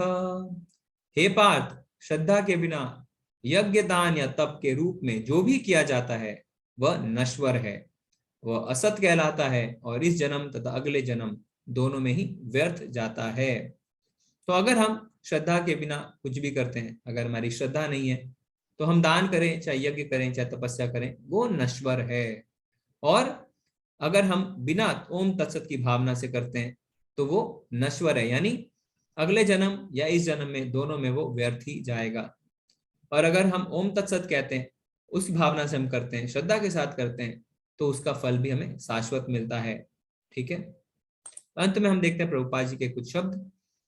बद अवस्था में लोग देवताओं, भूतों या कुबेर जैसे यक्षों की पूजा के प्रति आकृष्ट होते हैं। तो जब हम बद रहते हैं, जब हम पे प्रकृति के 3 गुण हमें बद करके रखते हैं, तो हम क्या करते हैं, हम देवताओं के पास जाते हैं, भूत प्रेतों के पास जाते हैं, कुबेर के पास जाते हैं, जिससे हमारी भौतिक इच्छाएं पूरी हो। यद्यपि सतोगुण रजोगुण तथा तमो से श्रेष्ठ है, लेकिन जो व्यक्ति कृष्ण भावनामृत को ग्रहण करता है वो प्रकृति के इन तीनों गुणों को पार कर जाता है। तो हमारा लक्ष्य ऐसा नहीं है कि हम सतोगुण में सीमित हो जाए, नहीं, हमें सतोगुण से भी ऊपर उठना है, शुद्ध सत्व में जाना है। और वो कैसे संभव है, वो संभव है भगवान की भक्ति से, कृष्ण भावना भावित बनके। सफलता पाने के लिए उपयुक्त गुरु प्राप्त करके उसके निर्देशन में प्रशिक्षण प्राप्त करना चाहिए। तो इसके लिए हमें क्या करना चाहिए, हमें गुरु की शरणागति लेनी चाहिए। तद्विधि प्रणिपातेन परिप्रश्नेन सेवया उपदेशयन्ति ते ज्ञानम ज्ञानिनम सद्दर्शिना। हमें गुरु के पास जाना चाहिए, सत्य जानने का प्रयास करना चाहिए, उनकी विनीत भाव से सेवा करनी चाहिए, उनसे प्रश्न पूछने चाहिए, क्योंकि गुरु जो है हमें सत्य का दर्शन करा सकते हैं, क्योंकि उन्होंने तत्व को जाना है ना, उन्होंने सत्य के तत्व को जाना है। तभी ब्रह्म में श्रद्धा हो सकती है। जब कालक्रम से यह श्रद्धा परिपक्व होती है तो इसे ईश्वर प्रेम कहते हैं। तो जब हम श्रद्धा रखते हैं भगवान पे, जो भक्ति के चरण हमने देखे थे अलग अलग, श्रद्धा पहला स्टेज है, पर धीरे धीरे जब हम भगवान की भक्ति में लगे रहते हैं तो श्रद्धा जो है अंत में आते आते भगवत प्रेम बन जाती है। यही प्रेम समस्त जीवों का चरम लक्ष्य है और हमारे जीवन का जो लक्ष्य है वो यही है, भगवत प्रेम प्राप्त करना। अतः मनुष्य को चाहिए कि सीधे कृष्ण भावनामृत ग्रहण करे। इस 17वें अध्याय का यही संदेश है। तो हमें साधु, गुरु और शास्त्र ये कभी नहीं भूलना है। हमेशा हमें भक्तों का संग रखना है, गुरु के शरण लेनी है और शास्त्रों का अध्ययन करना है। क्योंकि हमें परमानेंट अगर सुख चाहिए, शाश्वत सुख चाहिए, तो हमें उसके लिए शाश्वत चीजें ही करनी पड़ेंगी। टेम्पोररी चीजों से हमें यह सुख नहीं मिल सकता। अगर हम भौतिक जो अपने आसक्ति में लगे रहेंगे, अगर भौतिक इंद्र तृप्ति में लगे रहेंगे, तो हमें उससे शाश्वत सुख कभी भी नहीं मिल पाएगा। तो हम देखते हैं इस अध्याय में हमने क्या क्या पढ़ा।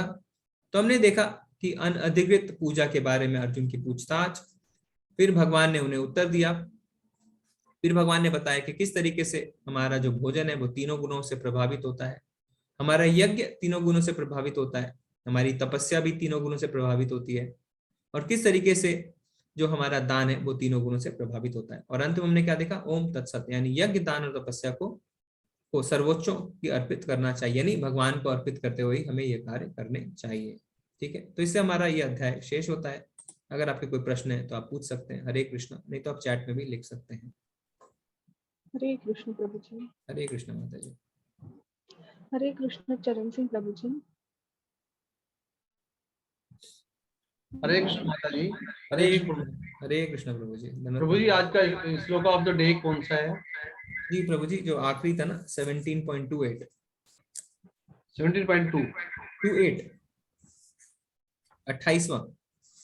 ओके जी प्रभु जी। हरे कृष्ण। हरे कृष्ण अभिषेक प्रभु जी। हरे कृष्ण माता जी। हरे कृष्ण आचार्य जी। हरे कृष्ण प्रभु जी। आचार्य जी, मेरा प्रश्न ये है कि जैसे कि सत्वगुण, रजोगुण, तमोगुण में हम ईश्वर से कुछ मांगते हैं तो हमें नहीं मांगना चाहिए। क्या हमें नहीं मांगना चाहिए? क्योंकि मैंने अपने लाइफ में फेस किया है, या फिर मैंने अपने फ्रेंड्स को भी देखा, उन्होंने जो कुछ मांगा उन्हें मिला नहीं। तो इससे बेटर ये नहीं आपको लगता है कि हमें केवल मेहनत कर लेते तो? और दूसरा क्वेश्चन मेरा आचार्य जी ये है कि क्या हमारा जो फ्यूचर है वो प्री डिसाइडेड रहता है? बस मेरे यही प्रश्न है। जी जी जी। तो आप कह रहे हैं मेहनत कर लेते, तो मेहनत आप किस चीज के लिए करना चाहते हैं प्रभु जी? मेहनत आप दो चीज के लिए करते हैं, यानी मेहनत यानी सेवा। तो आप या तो भगवान की सेवा कर सकते हैं या आप माया की सेवा कर सकते हैं। अगर आप भगवान की सेवा नहीं कर रहे हैं तो आप माया की सेवा कर रहे हैं। और माया की सेवा अगर आप कर रहे हैं यानी आप इन तीनों गुणों में फंसते जा रहे हैं ना। आप सतोगुण, रजोगुण और तमोगुण में फंसते जाएंगे। पर आप जब भगवान की सेवा में लगते हैं तो आप तीनों गुणों से ऊपर उठ सकते हैं, आप भक्ति कर सकते हैं। और जब आप भक्ति करते हैं तो उसके आपके लाभ शाश्वत होते हैं। हमने देखा है, आपको भगवत धाम की प्राप्ति होती है। पर अगर आप भगवान की सेवा नहीं कर रहे तो आपको माया की सेवा करनी पड़ेगी, क्योंकि जीव बिना सेवा किए नहीं रह सकता। और माया की सेवा करने से हमें कोई भी लाभ नहीं है, क्योंकि हम वापस इस चक्र में घूमते रहेंगे। जैसे आप किसी देश में रहते हैं तो उसमें आपको सरकार का कानून मानना पड़ता है। अगर आप सरकार का कानून नहीं मानते तो आपको जेल का कानून मानना पड़ता है ना। जबरदस्ती सरकार आपको अपना कानून मनवाती है, तो आपको कानून तो मानना ही पड़ेगा, सेवा तो करनी पड़ेगी, चाहे भगवान की चाहे माया की। तो ये आप चुनाव कर सकते हैं। दूसरा, आप जो कह रहे हैं हमारा भविष्य क्या निर्धारित है, तो प्रभु जी हमारे भविष्य जो है, हमने देखा है कि भगवान हमें स्वतंत्र इच्छा स्वतंत्रता दी है ना, सूक्ष्म स्वतंत्रता दी है हमें, लिटिल इंडिपेंडेंस। तो इस स्वतंत्रता से हम यह निर्णय ले सकते हैं कि हमें क्या करना है। तो हम जैसे कर्म करेंगे वैसे हमारा भविष्य जो है निर्भर होगा। तो ये हो सकता है कि इस जन्म में जो हमारा भविष्य या जो होने वाला है वो कुछ हमारे पुराने जन्म के कर्मों से प्रभावित हो, पर अगले जन्म को आप इस जन्म के कर्मों से तैयार करते हैं। तो अगर आप अपनी पूरी ना इस जन्म के साथ साथ आप बाकी जन्मों को भी लेंगे तो आप अपने कर्मों से ये निश्चित करते हैं कि आपको कैसा शरीर मिलेगा और आपको क्या कर्म के फल भोगने पड़ेंगे। ठीक है ना प्रभु जी? हो सकता है कि इस जन्म में आपका कुछ आपके साथ अगर हो रहा है तो पिछले जन्म के कर्म आपका, जैसे प्रारब्ध हम कहते हैं, पर आप अपने कर्मों से जो है ये डिसाइड कर सकते हैं कि किस तरीके से आप आगे का अपना भविष्य बना सकते हैं। ठीक है प्रभु जी? आचार्य जी, मैं मतलब ये कहना चाह रहा हूँ कि मान लीजिए मैं कोई कंपटीशन की तैयारी करना चाहता हूँ जी, तो उस कंपटीशन के लिए कुछ लोग होते हैं कि वो भगवान की भी पूजा करते हैं कि हे भगवान मुझे इस कंपटीशन में निकाल दो। तो हम वो पूजा क्यों करें? अगर हम सिर्फ मेहनत कर लें तो उससे जो भी भगवान को रिजल्ट देना वो ज्यादा बेटर है। तो इसे मांगने, मेरा केवल ये क्वेश्चन था कि मांगना क्या क्यों जरूरी है, उनसे प्रार्थना नहीं करनी चाहिए जी उनसे? जी जी मैं जी जी यही है आचार्य जी मेरा क्वेश्चन। जी। तो अगर हम कोई कंपटीशन करते हैं, हम सोचते हैं हमें पास करा दो, और हम मेहनत नहीं करते हैं, तो ऐसा कभी भी नहीं हो सकता है कि हम पास हो जाएं। हमें मेहनत तो करनी ही पड़ेगी। हम भगवान से क्या प्रार्थना करते हैं कि भगवान आप अपना आशीर्वाद हमारे साथ रखिएगा, क्योंकि हम शायद कल के अध्याय में हम देखेंगे कि कोई भी कार्य जब होता है उसके 5 कारण होते हैं, है ना। उसमें हम इसी का एग्जाम्पल लेंगे कि कोई बच्चा अगर एग्जाम देने जाता है तो किस तरीके से हो सकता है उसने सारी तैयारी करी हो, पर एग्जामिनेशन सेंटर ऐसा मिल गया हो कि वो वहाँ पे ठीक से ध्यान नहीं दे पा रहा हो, या ऐसा हो सकता है कि उसका वहाँ पे मन नहीं लग रहा। तो बहुत सारे कारण होते हैं, इंद्रियां काम नहीं कर रही हो, है ना। हो सकता है वहाँ पे इतनी ज्यादा ठंड या इतनी ज्यादा गर्मी हो कि उसकी इंद्रियां भी काम नहीं कर रही। तो ऐसे 5 कारण होते हैं कोई भी चीज के। तो उसमें ये तो डेफिनेट है, हमें बैठे बैठे कुछ नहीं मिलेगा, हमें कर्म तो करने पड़ेंगे। तो हमें भगवान से प्रार्थना हम कर सकते हैं, पर बिना कर्म किए, बिना मेहनत किए भगवान हमें यूं ही पास नहीं करा सकते। और आचार्य जी ये मैं पूछना चाहता हूँ कि जैसे आप कह रहे हैं कि फ्यूचर में हमारे मतलब थोड़े बहुत कर्मों का रिजल्ट होता है, तो मैं ये पूछना चाहता हूँ कि अगर फ्यूचर डिसाइड नहीं होता तो ये क्यों कहते हैं कि किस्मत में जो होता है वही मिलता है? और आचार्य जी जीवन में मैं बहुत ज्यादा तो एक्सपीरियंस नहीं रखता, अभी कम एज है मेरी, लेकिन मैंने जहाँ तक देखा मुझे ये लगता है कि जो हम सोचते हैं वो कभी नहीं होता, एक अप्रत्याशित घटनाएं चलती रहती हैं। तो ये मैं पूछना चाहता हूँ कि ऐसा लगता है मुझे कभी कभी कि पहले से ही डिसाइडेड था सब, जो मिलना वो मिल गया, जो नहीं मिलना वो मिला ही नहीं, चाहे आप लाख मेहनत कर लें। ये मेरा क्वेश्चन था। तो भगवान इसका उत्तर देते हैं ना, प्रकृति है क्रियमाणानि गुणे कर्माणि सर्वशः अहंकार विमूढ़ात्मा कर्ता हमिति मन्यते। यानी प्रकृति के 3 गुण समस्त कार्य कर रहे हैं, पर अहंकारवश मोहग्रस्त होकर मनुष्य समझता है कि मैं कार्य को कर रहा हूं। तो आप सोचते हैं कि मैं ऐसा कर दूं, मैं वैसा कर दूं, पर सारे कार्य जो हैं प्रकृति के 3 गुण कर रहे हैं। तो हमने जैसे मैंने पहले भी कहा कि जो हमारा भविष्य है, जो आप कह रहे हैं कि जो लिखा है वही होगा, तो लिखा क्यों है? लिखा है क्योंकि आपने वैसे कर्म किए पिछले जन्मों में, इसीलिए लिखा है। अभी इस जन्म में अगर आप पाप करेंगे तो आपके अगले जन्म वैसे ही लिखा जाएगा। तो लिखा है क्योंकि आपने वैसे कर्म किए। तो अगले जन्म का अगर लेख आपको सुधारना है तो आपको अपने कर्मों को सुधारना है ना। आपको भगवान की भक्ति करनी है। तो पर ये क्या है, अगर आप पुण्य कर्म करेंगे, अगर आप सात्विक जीवन व्यतीत करेंगे तो क्या होगा, तो आप वापस जन्म लेंगे, अच्छे कार्य करेंगे, अच्छी बात है। पर आप जन्म मृत्यु के चक्र से नहीं निकल पाएंगे, जन्म के बाद जन्म, और हो सकता है फिर आपको दूसरी योनियों में भी जन्म लेना पड़ेगा। 84 लाख योनियां हैं। पर अगर आप भगवान की भक्ति करते हैं तो आप जन्म मृत्यु से ही निकल जाएंगे बाहर। तो फिर आपको नहीं सोचना है कि मुझे अगले जन्म में क्या होगा, मेरा क्या भविष्य है इत्यादि। और वहां पे जब आप पहुंच जाएंगे तो आपका शरीर भी आध्यात्मिक हो जाएगा और आप हमेशा भगवान की सेवा कर सकते हैं, शाश्वत सुख का आनंद ले सकते हैं। तो प्रभु जी, जो आपका प्रश्न था कि धन्यवाद आचार्य जी जी जी, तो हमारा भविष्य जो है वो हमारे कर्मों पे निर्भर करता है। हमारे कर्मों के फल के हिसाब से हमें जो अपना जीवन मिलता है, इस जीवन में जो हमें मिल रहा है वो हो सकता है पुराने जन्मों का प्रारब्ध हो। कुछ फल भगवान रोक के भी रखते हैं जिससे आप सुधर सकें, पर अगर आप नहीं सुधरते हैं फिर वो प्रारब्ध बन जाते हैं। ठीक है प्रभु जी, हरे कृष्णा। धन्यवाद आचार्य। प्रणाम प्रभु जी। हरे कृष्ण प्रभु जी। हरे कृष्णा पिंकी माता जी। हरे कृष्णा। हरे कृष्ण प्रभु जी, मेरा प्रश्न ये है कि आपने आज भोजन के बारे में बताया। जैसे हम किसी के घर जाते हैं चाय के लिए, हमें वो मतलब बोलते हैं तो हम उनको मना नहीं कर पाते हैं, तो भगवान बोलते हैं कि अगर प्रेम वर्ष कोई अगर जबरदस्त कर रहा है तो भगवान भी स्वीकार करते हैं। तो हमें क्या मतलब स्वीकार करना चाहिए चाय वगैरह जैसे? जी जी, तो माता जी अगर आपकी इच्छा नहीं है पर आपको लग रहा है दूसरा कह रहे हैं ना, तो आप उसे अलग तरीके से हैंडल कर सकते हैं। आप कह सकते हैं कि मुझे डॉक्टर ने मना किया है, मुझे पेट में गैस्ट्रिक की प्रॉब्लम हो गई है बहुत ज्यादा, मैंने चाय पीना बंद कर दिया है या कम कर दिया है। तो वो आपकी बात को समझेंगे, है ना। फिर आप कहेंगे ठीक है मेरे लिए नींबू पानी बना दीजिए। तो आपको थोड़ा इस तरीके से हैंडल करना है माता जी कि शुरू में लोग हो सकता है पूरी तरीके से तैयार नहीं हो जानने के लिए, तो आपको तो नामनिष्ठ प्रभु बहुत ही अच्छी तरीके से कहते हैं कि आप इस तरीके से उनसे कहिए कि आपका भी काम निकल जाए, उनको बुरा भी नहीं लगे। ठीक है माता जी। लहसुन प्याज भगवान ने ही तो बनाया प्रकृति में सब कुछ, तो क्यों मतलब मना है खाना खाने के लिए लहसुन प्याज वगैरह? जी जी, तो इस तरीके से ना जब आचार्य से हमने प्रश्न पूछा था तो आचार्य ने बताया कि भगवान ने तो विष भी बनाया है, तो क्या हम विष खा लेते हैं? हम क्यों नहीं खाते विष? क्योंकि हमें पता है कि उसे खाने से हमारा नुकसान होगा।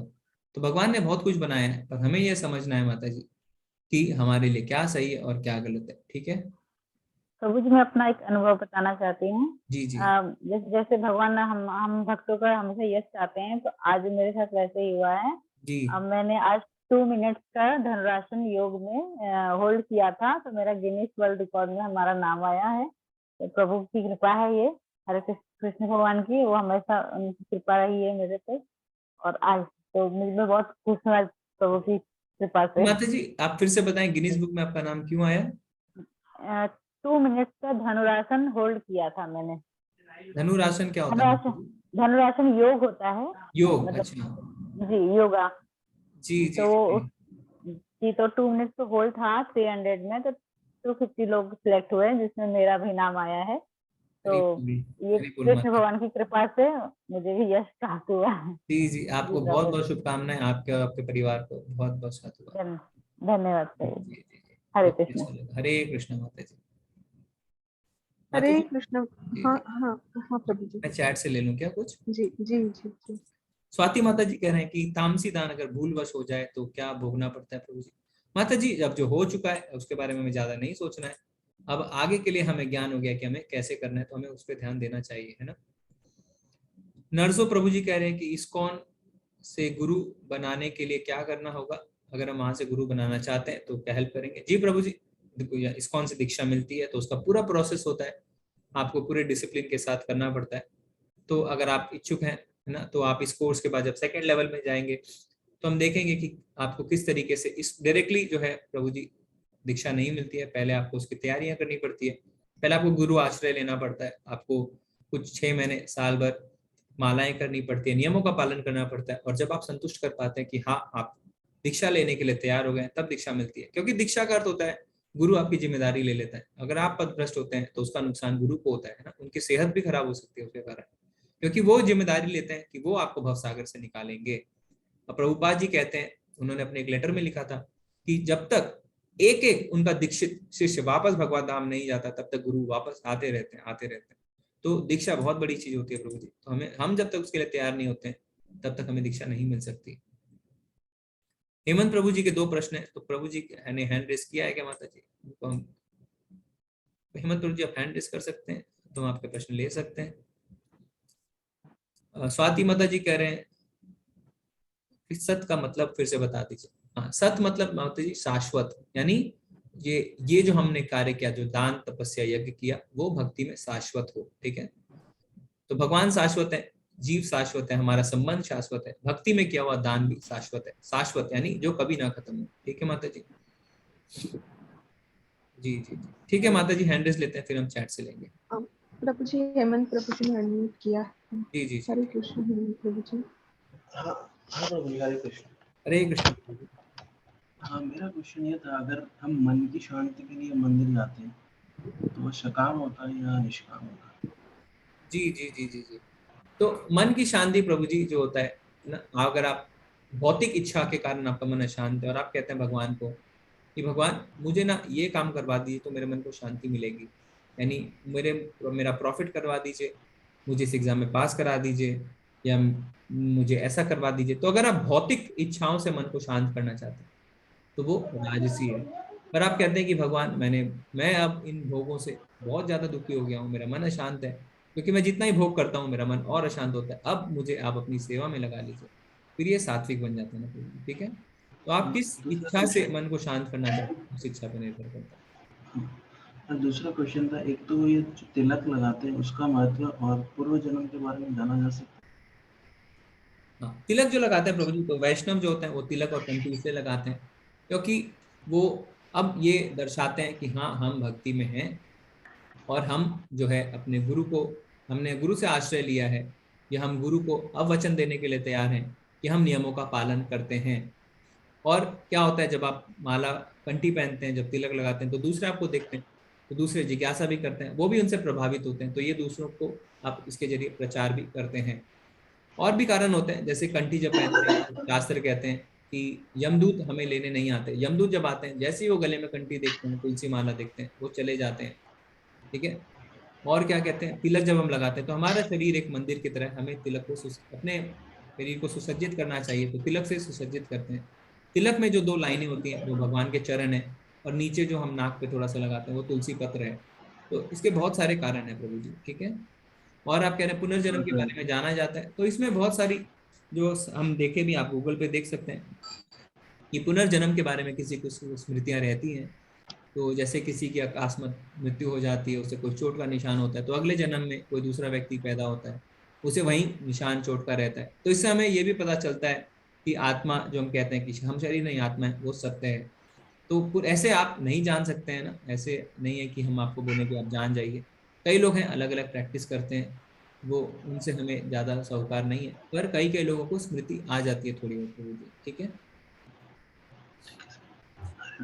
हरे कृष्ण जी। माता जी हैंड रेज ले सकते हैं जी। हरे कृष्ण वैशाली माता जी। हरे कृष्ण माता जी। हरे कृष्ण माता जी। हरे कृष्ण प्रभु जी। मेरा ये सवाल था कि मानस पूजा करना सही है या नहीं? तो मानस यानी आप कहना चाहते हैं मनुष्य? नहीं, मानस तो मन से जो मानसिक। अच्छा अच्छा अच्छा। तो मानसिक पूजा हम तब करते हैं माता जी जब हम जो है वैधि यानी हम विधि विधानों के साथ नहीं कर पा रहे, हमारे को कोई समस्या आ रखी है, तब हम कर सकते हैं। पर अगर हमारे पास सारे फैसिलिटीज हैं, हम कर सकते हैं, फिर भी हम नहीं करते हैं, तो ये गलत है। तो ऐसा नहीं है, तो फिर हम आलस के कारण नहीं कर रहे हैं। अब मान लीजिए कि जैसे इसमें एक बहुत ही सुंदर कथा आती है कि एक बहुत ही गरीब ब्राह्मण था, है ना, वो उसके पास बिल्कुल भी धन नहीं था। तो वो क्या करता था, उसकी इच्छा होती थी भगवान को खीर का प्रसाद लगाने की, तो वो फिर मानसिक रूप से भगवान को खीर का प्रसाद लगाता था। एक दिन क्या हुआ, एक दिन उसको यूं ही मन में विचार है कि अरे ये खीर कोई गर्म तो नहीं है, बहुत ज्यादा गर्म खीर मैंने भगवान को कहीं दे तो नहीं दी। तो उसने अपनी उंगली आगे बढ़ाई कि मैं देखूं खीर में डाल के कि ये गर्म तो नहीं, और सच में उसकी उंगली जल गई माता जी, सच में उसकी उंगली जल गई। तो जब भगवान बैठे थे अपने धाम में, तो उनको फिर उन्होंने देखा और उन्होंने उनको हंस पड़े, है ना। तो जो लक्ष्मी जी थी, उन्होंने कहा कि ये आपने क्या किया? तो उन्होंने कहा मैं उसकी उंगली जला के उसे अपने पास बुलाना चाहता हूँ। फिर उसे भगवान धाम की प्राप्ति हुई। तो अगर हमारे पास अगर रिसोर्सेस की कमी है, साधनों की कमी है, तो हम कर सकते हैं। पर अगर हमारे पास साधन है, समय है, तो हमें करना चाहिए माता जी विधि के साथ। धन्यवाद प्रभु जी। हरे कृष्ण माता जी। हरे कृष्ण विकास प्रभु जी। हरे कृष्ण प्रभु जी। हरे कृष्ण माता प्रभु जी। सबसे पहले आप दोनों को बहुत बहुत धन्यवाद। कल हमारा सफर खत्म हो जाएगा, लेकिन एक नए सफर की शुरुआत होगी, क्योंकि मैंने लेवल 2 में ऑलरेडी रजिस्टर किया है।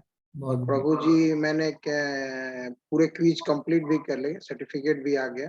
जी जी। तो वो ऑलरेडी मैंने तो व्हाट्सएप लिंक के थ्रू लेवल 2 में रजिस्टर करके रखा हूँ, बट वहां से डायरेक्ट ऑलरेडी नहीं हो रहा था, पेज नॉट फाउंड आ रहा था। तो कोई बात नहीं। मेरा एक प्रश्न है, जैसे हम लोग अपने पारिवारिक गुरु दक्षिणा ले चुके हैं, जो परिवार में गुरु दक्षिणा होती है, गुरुमुख बोलते हैं हम लोग, तो वो चुके हैं। तो ये गुरु कैसे बनाए? हर इंसान में, जैसे इस्कॉन में आपने बताया कि एक प्रथा होती है, जब उसको हम लायक हो जाएंगे तभी हम बना पाएंगे, जैसे माला और बाकी चीजें, लहसुन प्याज छोड़ना और चाय छोड़ना, इस तरह का जब हम उस लेवल पे पहुंच जाएंगे तो गुरु दक्षिणा मिल सकती है। लेकिन नॉर्मल जिंदगी में गुरु कैसे होते हैं, या गुरु का मतलब क्या होता है? प्रभु जी इस पे विस्तार से बताएं। जी जी जी। तो हमने देखा था जब हम गुरु बनाते हैं तो वो जो प्रामाणिक गुरु होने चाहिए, यानी जो 4 प्रामाणिक संप्रदाय हैं जिसकी हमने पहले चर्चा करी थी, उसमें से एक होना चाहिए। तो इस्कॉन जो है वो इन 4 संप्रदायों में से एक है ना। तो इसमें भगवान ने ब्रह्मा जी को ज्ञान दिया। तो अब जो है इसमें भगवान क्या कहते हैं कि गीता का जो ज्ञान के लिए भगवान क्या कहते हैं, एवं परंपरा प्राप्तम इमम राजर्षयो विदु, यानी ये जो ज्ञान है ये गुरु शिष्य परंपरा से मिला और राज ऋषियों ने इसे ऐसे ही समझा। तो गुरु बनाना हमारे लिए बहुत ही ज्यादा आवश्यक है, क्योंकि गुरु के द्वारा ही हम भगवान के ज्ञान को समझ सकते हैं। क्यों? क्योंकि गुरु ने इस ज्ञान को समझा है। उपदेशयन्ति ते ज्ञानम ज्ञानिनस् तत्वदर्शिना, तत्व का दर्शन किया है उन्होंने, इसलिए वो हमें ज्ञान दे सकते हैं। हम अपनी मानसिक जो है मनोधर्म से या अपनी मानसिक शक्ति से नहीं समझ सकते भगवान को। तो गुरु भगवान के प्रतिनिधित्व हैं प्रभु जी, गुरु भगवान के प्रतिनिधि हैं, और हमें गुरु के माध्यम से ही भगवान की प्राप्ति हो सकती है, क्योंकि जो हमें सत्य का दर्शन और भगवान का दर्शन है वो गुरु ही करवा सकते हैं। तो गुरु दीक्षा गुरु भी होते हैं और शिक्षा गुरु भी होते हैं। दीक्षा गुरु एक होते हैं, पर शिक्षा गुरु अनेक हो सकते हैं ना, जिनसे आप सीख सकें वो शिक्षा गुरु होते हैं। ठीक है प्रभु जी। जी, तो कहने का तात्पर्य है कि जितने भी हम जो शिक्षा लेते हैं वो गुरु से ही लेते हैं। जैसे आज हमने आपसे ले रहे हैं ये गीता का ज्ञान, तो ये भी गुरु शिष्य के परंपरा के तहत हम ले रहे हैं। दूसरी बात, जो परिवार में हमने गुरुमुख हुए हैं, जो ब्राह्मण जो गुरु मंत्र लिए हैं, जो ऐसे हर हर किसी के परिवार में होते हैं शादी के बाद में, तो जिसमें जनेऊ मिलता है, तो वो गुरु और इस गुरु में कोई अंतर होता है, या आप बोलते हैं कि कोई भी चीज सीखिए तो गुरु के थ्रू सीखिए?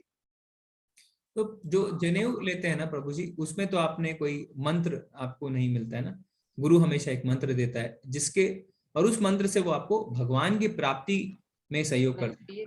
गुरु से आप दीक्षा क्यों लेते हैं? गुरु से आप इसलिए दीक्षा लेते हैं कि जिससे गुरु आपको भगवत प्राप्ति करवा सके। ठीक है, तो भगवत प्राप्ति के लिए हमें गुरु की आवश्यकता रहती है प्रभु जी। तो वो हम गुरु की बात करें जो आपको भगवत प्राप्ति करवा सके, और शास्त्र को हम गुरु के माध्यम से ही हमें सीखना चाहिए, किसी भक्त के माध्यम से ही सीखना चाहिए। लास्ट प्रश्न, तो गुरु अगर हम बनाना चाहते हैं तो हमको ISKCON ज्वाइन करना पड़ेगा फॉर्मली, और फिर उस लायक बनेंगे तो गुरु दक्षा मिलेगा, या हम उस लायक हो जाएंगे तो ऑटोमेटिक हम आस्क कर सकते हैं किसी भी टेम्पल से? जी जी, तो जुड़ने का अर्थ है प्रभु जी आप जुड़ ही गए ना, आप एक कोर्स कर रहे हैं तो अभी जुड़ ही गए हैं। तो अब आप देखेंगे धीरे धीरे जब आप अपनी मालाओं को बढ़ाएंगे, क्योंकि दीक्षा के लिए आपको 16 माला करनी होती है, आपको 4 नियमों का पालन करना होता है, आपको कुछ सेवाएं भी देनी होती है ना। तो ये कुछ दीक्षा के नियम होते हैं, क्योंकि यहाँ पे ऐसा नहीं होता कि आप दीक्षा ले लें और आप जो है कोई भी नियमों का पालन ना करें, फिर उससे दीक्षा नहीं मिलती। क्योंकि मैंने बताया दीक्षा ISKCON में बहुत ही सीरियस है, क्योंकि यहाँ पे जो भक्ति गंभीर है भक्ति के लिए उन्हीं को दीक्षा दी जाती है। तो आप जुड़ चुके हैं, अब आप जुड़े रहिए, आपको धीरे धीरे पता चलता रहेगा कि कैसे आप अपनी जो साधना को आगे बढ़ा सकते हैं, और कब आप जो है तैयार हो चुके हैं दीक्षा के लिए, तब आपको दीक्षा भी मिल सकती है। ठीक है। और गुरुजी मैंने ये देखा कि जैसे दिखाया गया लाइफ मेंबरशिप का ऑप्शन है, मंदिर के भी वेबसाइट पे है। जैसे पटना में भी नया टेम्पल खुला था, तो वहां पे एक प्रभु जी ने भी समझा रहे थे। तो ये क्या वो लाइफ मेंबर लेने से ऑटोमेटिक ISKCON से जुड़ जाते हैं, या कैसा प्रोसेस रहता है? नहीं, आप ISKCON से जुड़ चुके हैं प्रभु जी, जैसा मैंने कहा। अगर आप नियमों का पालन कर रहे हैं, आप मालाएं कर रहे हैं, आप ISKCON की क्लासेस अटेंड कर रहे हैं, तो आप मंदिर से ऑलरेडी जुड़ चुके हैं, है ना। ऑनलाइन भी जुड़ चुके हैं। लाइफ मेंबरशिप में आप जब जुड़ते हैं तो क्या होता है, आपको कुछ फायदे मिलते हैं कि आप पूरी दुनिया में कोई भी मंदिर में जाएं तो वहां पे आपको कुछ दिनों तक आप मुफ्त में रह सकते हैं, आप प्रसादम ग्रहण कर सकते हैं।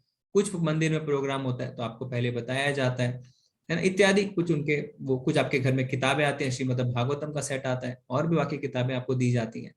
ठीक है प्रभु जी, तो लाइफ मेंबरशिप का ये फायदा है। मेरा लास्ट प्रश्न ये है प्रभु जी, और जैसे जगन्नाथपुरी की यात्रा के बारे में मैंने बताया था, तो मैं अपने पेरेंट्स को, मदर फादर को भेजना चाहता हूँ। तो जो उसमें नंबर दिया हुआ था उस पर मैं ट्राई कर रहा था, तो वो कुछ बिजी या आउट ऑफ रीच आ रहा था। तो कोई हिंदी भाषी प्रभु जी जो होंगे, जो स्पेशली मेरे मदर फादर को गाइड कर सके कि किस तरह से कहाँ, क्योंकि उन लोग बिहार में आरा सासाराम के पास में रहते हैं, तो वहां से कैसे पुरी तक पहुंचे सके, उसके बारे में कोई है अगर नंबर तो आप बता सके। जी जी जी, तो प्रभु जी 2-3 नंबर है, मैं आपको दे देता हूँ, पर पुरी तक तो वो आपको अरेंजमेंट करना पड़ेगा ना पुरी से। उसके बाद फिर जो है अरेंजमेंट मंदिर का रहेगा, और इसमें व्हाट्सएप ग्रुप में सबको ऐड किया जाएगा, व्हाट्सएप ग्रुप में जानकारियां दी जाएंगी। पर पुरी तक जो भी है ना, फ्लाइट या ट्रेन, वो तो आपको अरेंजमेंट करने पड़ेंगे। जी, वो मैं अरेंजमेंट कर दूंगा, बस गाइडेंस के कि कब कैसे आना है उसके लिए मैं तो उसमें, हाँ उसमें प्रभु जी आपने जो देखा होगा 10 तारीख को पहुंचना है, 10 तारीख को किसी भी समय पहुंच सकते हैं। फिर 11, 12, 13 ये 3 दिन यात्रा है, और फिर 14 को आप फिर निकल सकते हैं वहां से। ठीक है प्रभु जी। जी प्रभु जी जी जी जी जी। कोई नंबर होगा तो बता दीजिएगा। हाँ प्रभु जी, मैं 2-3 नंबर है, मैं आपको दे देता हूँ नंबर, आप व्हाट्सएप चैट से ले सकते हैं। धन्यवाद प्रभु। हरे कृष्ण।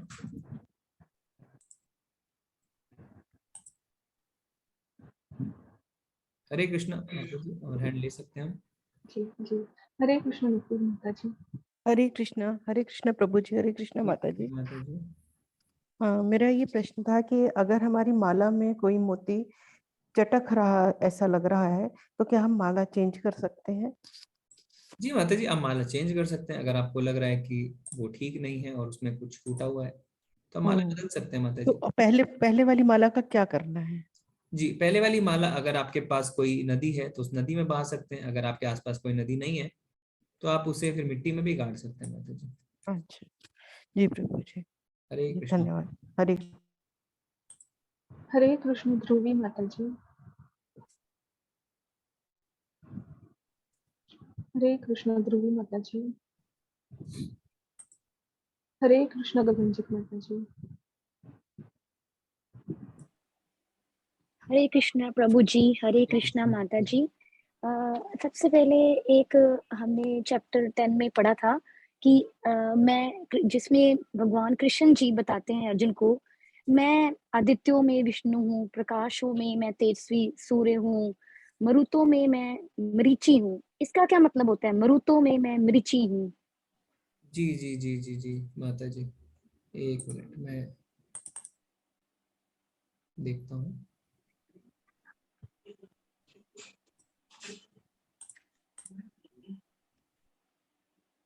जी जी जी हरे कृष्णा प्रभु जी, मेरा सवाल ये है कि जी पूछिए ध्रुवी माता जी। हरे कृष्णा।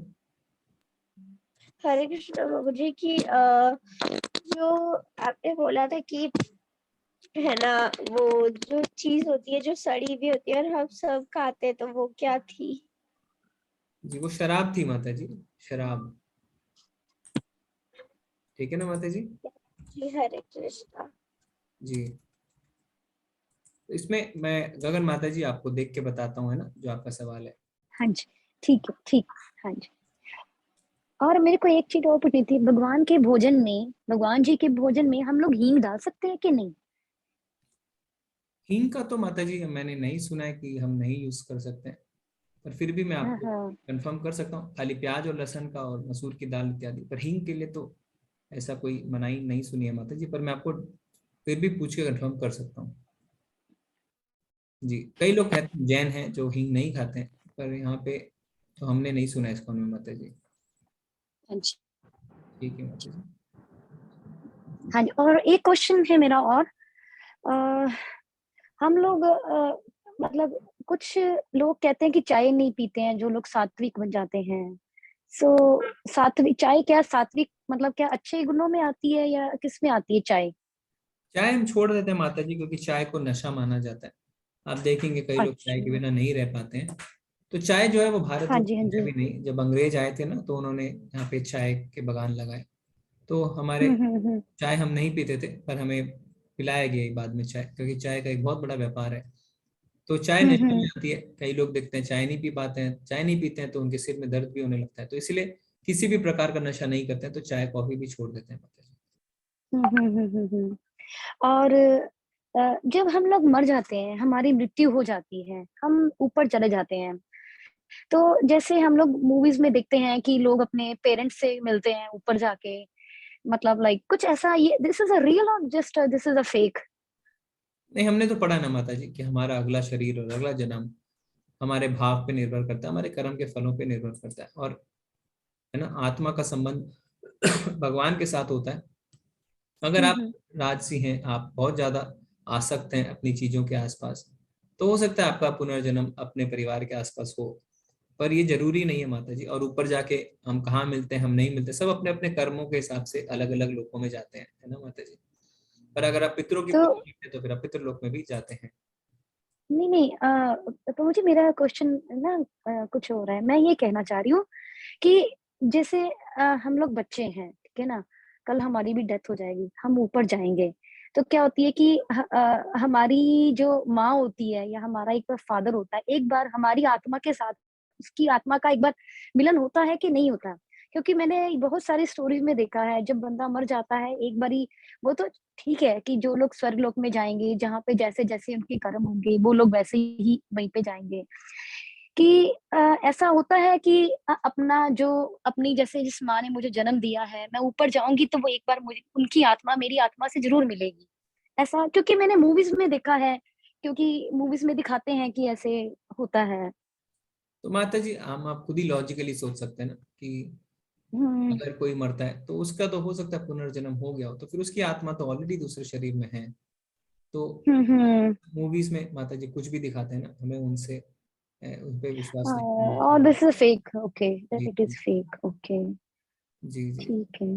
जी जी हरे हरे कृष्णा प्रभु जी। हरे कृष्ण। और प्रभु जी, सॉरी प्रभु जी, एक क्वेश्चन हो रहा है, वो ना मैं वेट कर रही हूँ, और आज हमारा, कल शायद हमारा मतलब होगा, लास्ट चैप्टर होगा, तो सबसे पहले मैं कल पता नहीं कर भी पाऊंगी कि नहीं आपसे बात।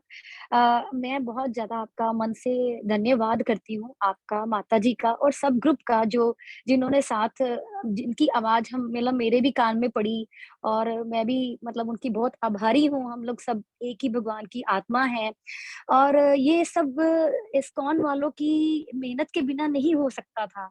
आप लोगों ने इतना किया कि अब ये टाइम ऐसा आ रहा है कि मन करता है कि ये क्लास कभी खत्म ही मत हो, ऐसा मन करता है। तो जी मतलब आंखें भर आती हैं कि इसमें आपने इतना अच्छा ज्ञान दिया, और सच्ची में मतलब हर बंदे से आत्मा, एक आत्मा से जुड़ गई है इसमें। तो दिल से धन्यवाद आपका, माता जी का, सभी माता जी का, सभी प्रभु जी का, सबका दिल से शुक्रिया। जी बहुत बहुत धन्यवाद माता जी, आपने अपना संग हमें दिया, और आप बने रहिए, क्लास कभी खत्म नहीं होगी। अगर आपको इसी लेवल में इंटरेस्ट है तो आप बार बार इस कोर्स को हर महीने कर सकते हैं, और अगर आप आगे भी बढ़ना चाहते हैं तो लेवल 2 लेवल 3 इत्यादि कर सकते हैं। भगवान के शब्द ऐसे ही होते हैं ना, भगवत गीता हमारे लिए भगवान का प्रेम पत्र है, तो हम इसे जितना पढ़ेंगे उतना हमें अच्छा लगेगा। तो आपका एसोसिएशन बनाए रखें। और माता जी, आपने जो कल कहा था, मैंने मंदिर में बात करी है, तो प्रभु जी ने भी हमारे यूएस में एक बहुत ही अच्छे सीनियर भक्त हैं, उनको दिया है आपका नंबर, वो आपसे बात करेंगे। तो ओके, उनका नाम है प्रेम किशोरी माता जी, वो आपसे बात करेंगे। वो डॉक्टर है वहाँ पे, और ओके, बहुत ही अच्छी भक्ति करते हाँ हैं जी, 20 सालों से। हाँ जी, हाँ जी, जैसा रहेगा माता जी ओके, है ना, वो आपसे टच में रहेंगे। ठीक है ठीक है, ठीक है, ठीक है। जी। हरे कृष्णा प्रभु जी। हरे कृष्ण माता जी, धन्यवाद, प्रणाम। हरे कृष्ण पलिका माता जी। हरे कृष्णा माता जी, हरे कृष्णा प्रभु जी। हरे कृष्ण माता जी। या प्रभु जी, एक्चुअली आपने जो बताया कि हम जब किसी कुछ डोनेट करते हैं तो हमें ओम सत तत् बोलना चाहिए एंड डोनेट करना चाहिए। तो मतलब यहाँ पे सत का मतलब आपने बोला शाश्वत है, एंड जब हम ये जब सुनते हैं ना भगवान सच्चित आनंद है, तो वहां पे सत का मतलब इटर्नल होता है, मतलब तो मतलब ये दोनों चीज एक है या इसमें क्या फर्क है, इसको कैसे समझाया जाए, एंड और तत् का मतलब और क्या था एग्जैक्टली, आप एक बार बताएंगे प्रभु जी। जी जी, तो सत मतलब माता जी एक ही होता है, सत मतलब हमेशा शाश्वत होता है। तो जब सच्चित आनंद कहते हैं तो भी हम साथ, एटर्नल मतलब शाश्वत, हिंदी में शाश्वत, इंग्लिश में एटर्नल। ठीक है, और तो अच्छा, इसीलिए सत्य कहते हैं। और तत् मतलब हमने आपको अर्पण किया भगवान, ओम मतलब भगवान विष्णु, तत् मतलब हमने आपको अर्पण किया, सत मतलब शाश्वत। ठीक है माता जी, ओके, शाश्वत यानी एटर्नल। अच्छा, अच्छा प्रभु जी, थैंक यू सो मच। और एक बात थी प्रभु जी, जैसे आपने बोला कि अगर भोजन 2-3 घंटे तक रह जाता है तो बासी हो जाता है, तो हम जब भोजन बनाते हैं, हम भोग लगा के भोजन खाते हैं, एंड देन अगर वो भोजन बच जाता है तो फिर उसका हमें क्या करना चाहिए? हाँ, तो इसमें जो डिवोटीज है, सीनियर डिवोटीज बताते हैं कि अगर एक बार हम बनाने के बाद भगवान को भोग लगा देते हैं, तो फिर लंबे समय तक उसे प्रसाद रूप में हम ग्रहण कर सकते हैं।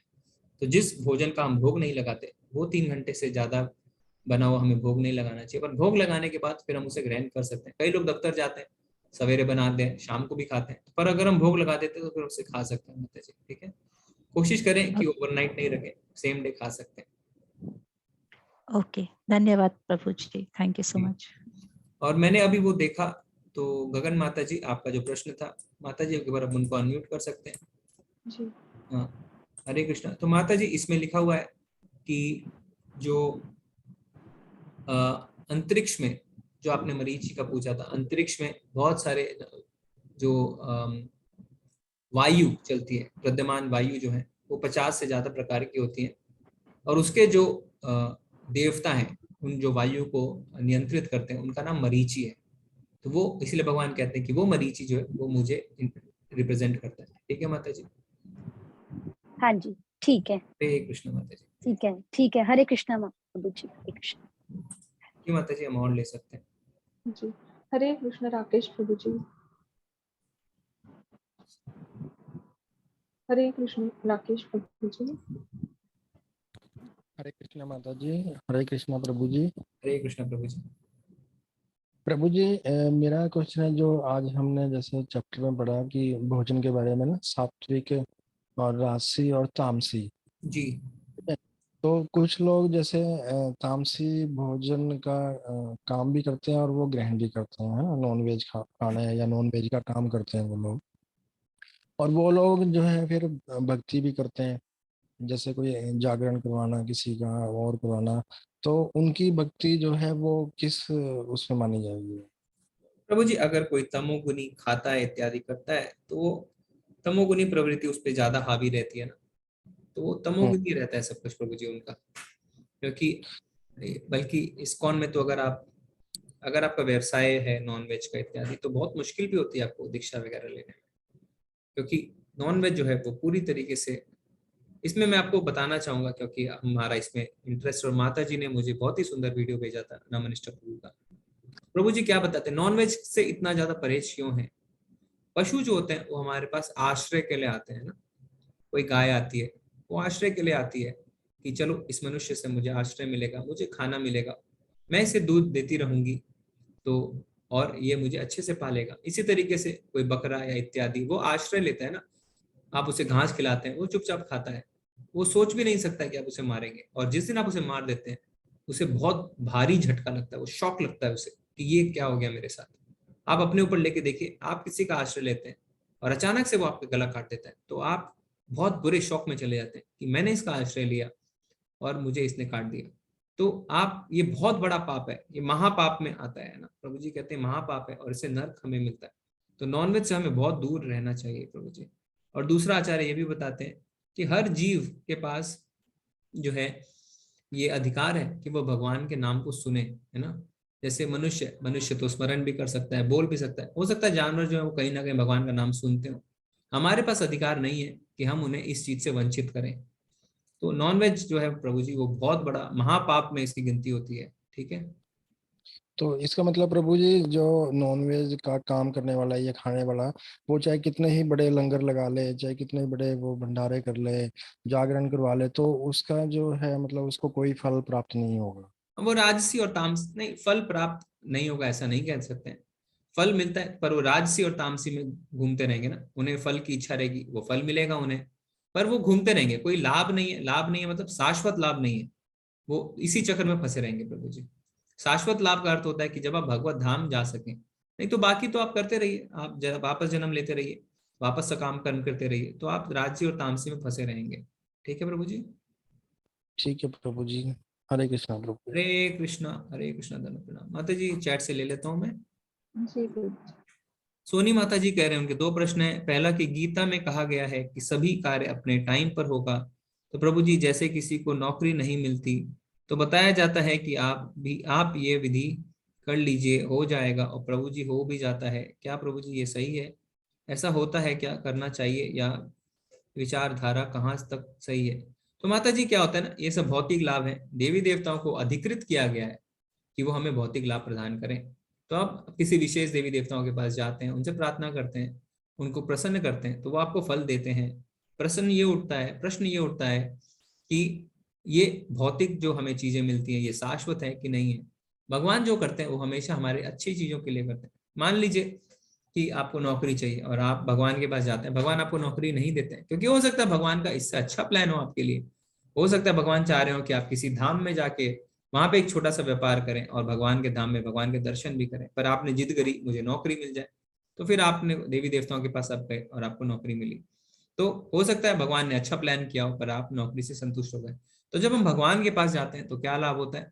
ऐसा नहीं, हम भगवान के पास कुछ भौतिक इच्छाओं के लिए भी जा सकते हैं जो हमारे लिए बहुत ज्यादा जरूरी है। तो भगवान क्या करते हैं, जो हमारे लिए उत्तम है हमारे साथ वो करते हैं, है ना। पर देवी देवता जो हम मांगते हैं वो करते हैं, तो दोनों में फर्क है माता जी, ठीक है।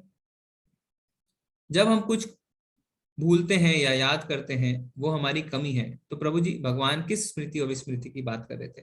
तो वो स्मृति की बात कर रहे थे और विस्मृति की बात कर रहे थे जो हमारे लिए लाभप्रद है ना। अगर आप अपने पुराने जीवन को याद रखेंगे, अगर आप जो है पुरानी खरी खोटी बातें जिसने आपको कोई कही तो उसको याद रखेंगे, तो वो आपके लिए हित के लिए नहीं है। तो वो विस्मृति जो है वो भगवान है। ये नहीं कि जिसमें आपने जैसे पूछा था कि परीक्षा में आपको प्रश्न याद नहीं आ रहे हैं, तो वो जो है वो आपके हित के लिए नहीं है, तो वो आपकी कमी है क्योंकि आपने प्रिपरेशन नहीं करी माता जी, ठीक है। हम भगवान से प्रेम क्यों नहीं कर पाते? हम उनके पास अपने सारे कलेश लेकर क्यों जाते हैं? बहुत ही सुंदर प्रश्न पूछा शिव कुमार प्रभु जी ने। प्रभु जी, हम इस योग्य नहीं है कि हम भगवान से प्रेम कर सके, क्योंकि कितने जन्म जन्मांतर से हमारे जो चित्त है ना, उसमें इतनी ज्यादा मैल जम गई है, काम की मैल जम गई है कि हम भगवान से प्रेम नहीं कर पाते। इसलिए हमें क्या करना है? भगवान के नाम से शुरू करनी है, वैदिक भक्ति से शुरू करनी है, धीरे धीरे विधि विधानों का पालन करना है, भगवान का नाम लेना है, जिससे ये कलमश दूर हो पाए और धीरे धीरे भगवत प्रेम मिले। भक्ति में अंतिम चरण प्रेम का है, उसके पहले 8 चरण और है, तो हमें धीरे धीरे उनसे ऊपर उठ के भगवत प्रेम की ओर जाना है। ठीक है प्रभु जी? तो ऐसा नहीं है, मिलेगा प्रेम भी मिलेगा, पर हमें सब्र रखना होगा, हमें धैर्य रखना होगा। और भक्ति जब मिल जाती है, भक्ति मिलना बहुत ज्यादा मुश्किल क्यों हो जाती है? क्योंकि जब भक्ति मिलती है तो भगवान भक्त के दास बन जाते हैं, तो भगवान जल्दी से भक्ति नहीं देते हैं ना। अगर भक्ति आपको प्योर भक्ति मिल गई, शुद्ध भक्ति मिल गई, तो फिर भगवान भी आपके दास बन जाते हैं। तो आप सोच के देखिए कितनी बड़ी बात है ये। तो इसीलिए हमें शुद्ध भक्ति पाने में समय लगता है। ठीक है प्रभु जी? हमारे जीवन में हमें लोगों से बहुत धोखा मिला है, ये हमारे जीवन का पूर्वार्ध है। जी माता जी, आप सही कह रहे हैं। अगर ऐसा है तो जरूर हमारा प्रारब्ध है, पर हमें उससे विचलित नहीं होना है, क्योंकि दुखालयम अशाश्वतम, भगवान ने खुद ही कहा ये दुखों का आलय है। तो यहाँ पे तो हमें दुख मिलते रहेंगे, पर भगवान जो है वो हमारे मित्र है। सूर्यदम सर्वभूता नाम, भगवान कहते हैं मैं सबका हितैषी और सबका उपकारी हूँ। तो हमें फिर अपने शाश्वत संबंधों से ज्यादा, पर सॉरी, हमारे भौतिक संबंधों से हमें ज्यादा विचलित नहीं होना चाहिए। ठीक है माता जी? खाना खाने से 2-3 घंटे पहले रखने का बासी हो जाता है। तो पलिका माता जी ने तो शायद हमसे पूछ लिया ना माता जी प्रश्न। जी जी प्रभु जी। अंकुर प्रभु जी कह रहे हैं कि एक प्रश्न था मन में, आज मैं कृष्ण का सीरियल देख रहा था, उसमें यही विष्णु जी यही बताते हैं कि सभी लीला मेरे द्वारा ही रची जाती है, राम अवतार भी मेरी इच्छा से था और कृष्ण भी। तो प्रभु जी, कृष्ण बड़े हुए या विष्णु? प्रभु जी, सीरियल में और शास्त्र में आप किसे महत्व देना चाहते हैं, ये आपकी सोच है। शास्त्र में जो लिखा है वो हमने चर्चा कर ली है। ठीक है। मोटवानी प्रभु जी कह रहे हैं, जब हम पक्षी और पशुओं को खिलाते हैं वो कौन सा दान में आता है? ठीक है, तो जब हम पशुओं को जब दाना देते हैं, इत्यादि देते हैं, तो हम किस भावना से करते हैं वो ज्यादा जरूरी है। तो हम देखेंगे कोई भी जो कार्य है वो हमारी भावना पे निर्भर करता है ना, एक्टिविटी से ज्यादा हमारी भावना। अगर हम उन्हें खिला रहे हैं, अगर कोई कसाई उन्हें खिला रहा है कि जिससे ये तगड़ा हो जाए और हेल्दी हो जाए और इसमें ज्यादा मांस मिले जिससे मैं बेच सकूं, तो वो तामसी हो गया। अगर आप खिला रहे हैं कि ये मेरा फर्ज है, मेरा कर्तव्य है, बहुत ज्यादा गर्मी है, मुझे कुछ पानी रख देना चाहिए पक्षियों के लिए जिससे वो आके पी सकें, या यहाँ पे उनके खाने का प्रबंध नहीं है, मैं कुछ दाना डाल देता हूँ, ये मेरा फर्ज है, तो वो सात्विक हो गया। और अगर आप सोचते हैं कि चलो मैं इन्हें दाना डाल रहा हूँ, हो सकता है कि मुझे भी कोई मेरे बुरे समय में जो है खाना प्रदान करे या मुझे इसका फल मिले, तो वो राजसिक हो गया। हमारी भावना प्रभु जी उसके पीछे क्या है, उस पर निर्भर करता है। कमल प्रभु जी पूछ रहे हैं, मेरे दादाजी ने गुरु दक्षिणा ली थी, उन्होंने मंत्र दिया था, ये उन्होंने मुझे बताया था, मैं मन ही मन स्मरण करता रहता हूँ। ठीक है प्रभु जी, आपने जो आपके दादाजी ने बताया आप उसका करिए, और साथ ही आप हरे कृष्ण महामंत्र की एक माला भी जप करिए। हेमंत प्रभु जी पूछ रहे हैं, एग क्या है? एग नॉनवेज है प्रभु जी। सोनी माता जी कह रहे हैं कि जैसा हमें कोई गंभीर रोग मिलता है और उसको लाइलाज बताया जाता है, लेकिन फिर भी उसे विभिन्न प्रकार के विधियों से दूर करते हैं, तो क्या प्रभु जी जो रोग हमें मिला है वो हमारे हित के लिए है, उसे ठीक करने के पीछे नहीं पड़ना चाहिए? प्रभु जी मार्गदर्शन करें। जी माता जी, अगर हमें कोई रोग है तो हमें उसका इलाज जरूर करवाना चाहिए और भगवान से प्रार्थना करना चाहिए, पर हमें हताश नहीं होना चाहिए। हमें ये नहीं सोचना चाहिए भगवान ये रोग आपने मुझे क्यों दिया। हमें ये सोचना चाहिए भगवान ने जो किया अच्छा ही किया, क्योंकि भगवान कभी भी हमारा गलत नहीं सोचते हैं। ठीक है ना, हमें भगवान का स्मरण रखना चाहिए। ऐसा नहीं है कि जो भक्ति करते हैं उनके जीवन में दुख नहीं आता, उनको रोग नहीं होते, ऐसा नहीं है। वो होता है क्योंकि वो हमारे कर्म फल है, वो प्रारब्ध है। पर हमें भगवान से प्रार्थना करनी चाहिए क्या, कि भगवान हमने जरूर कोई बहुत बड़ी गलती करी है, हमने बहुत बुरे कर्म किए जो हमें ऐसा फल मिल रहा है, पर आप हमें क्षमा करें, आप हमारे भूलों के लिए हमें क्षमा करें और अपनी भक्ति में लगाएं। ठीक है माता जी, हमें ऐसे भाव से भगवान के आगे, और हमें इलाज जरूर करवाना चाहिए और भगवान से प्रार्थना करनी चाहिए। ठीक है। शिव कुमार प्रभु जी कह रहे हैं कि जन्माष्टमी के दिन उन्होंने माला शुरू करी और आज से वो 2 माला कर रहे हैं। बहुत ही बढ़िया प्रभु जी, बहुत ही अच्छा लगा जान के। हरे कृष्णा माता जी, गणेश प्रभु जी आ गए हैं, उनसे जी जी जी प्रभु जी, हरे कृष्ण गणेश प्रभु जी। हरे कृष्ण माता जी। हरे कृष्ण प्रभु जी। हरे कृष्ण प्रभु जी। जी प्रभु जी। हाँ प्रभु जी, कल थोड़ा सा मेरे साथ कुछ अजीब हो गया। हॉस्टल पे रहते हैं हम, 2 फ्रेंड थे। जी प्रभु जी। प्रभु जी आपको सुनाई दे रहा है मेरी बात? जी जी जी, बोलिए प्रभु जी, सुन रहे हैं। तो कल रात्रि जैसे हम सोए थे प्रभु जी, तो फिर कुछ मतलब हम 2 ही रहते हैं वहाँ पे हॉस्टल में। मैं और मेरा मतलब जूनियर रहता है, तो हम दोनों रहते हैं। तो अचानक से उसको नाइट में कुछ सपना आया, क्या आया पता नहीं, वो पूरा सामान बिखेर दिया था। ये चीज़ को मैं बिलीव नहीं करता, बट कुछ अजीब सा हुआ। फिर वो चीखा, फिर मैं उठा, फिर पूरा रूम फैला हुआ था, फिर तब भी वो होश में नहीं था। तो आज वही चीज़ें चल रही थी, तो कल से मेरे को थोड़ा-सा अजीब लग रहा है। तो उसके लिए मैं क्या करूँ? नहीं कोई बात नहीं प्रभु जी, आप भगवान का नाम लीजिए, उनमें भी भगवान का नाम लीजिए, अपने जहाँ आप रहते हैं जिस रूम में है और उसमें हरि नाम संकीर्तन करिए, भगवान के कीर्तन चला दीजिए ना, भगवान की एक फोटो लगा लीजिए वहाँ पे और भगवान से प्रार्थना करिए कि सब ठीक रहेगा। तो भगवान तो सर्वशक्तिमान है ना, उनसे हम प्रार्थना करेंगे तो कोई भी दिक्कत नहीं रहेगी। ठीक है ना प्रभु जी? वो भी मेरा जूनियर है, क्या उस एज हिसाब से है ना कि ये आप लोगों की क्लासेस प्रभु जी, तो वो उसका 24 एज है, तो वो भी 9 बजे वाली ही क्लास लेता है, बट उसकी अलग रहती जी जी। है। हाँ, तो वही कल मतलब तो आसपास के लोगों को भी पता चला, मतलब काफी लाउडली हुआ, जैसे रास्ते मतलब अलमारी गिर गई थी, सामान गिर गया था, दरवाजा ओपन हो गया था। और मैं और ये थे, तो ये अंदर रूम में सोता है, मैं बाहर वाले रूम पे सोता हूँ।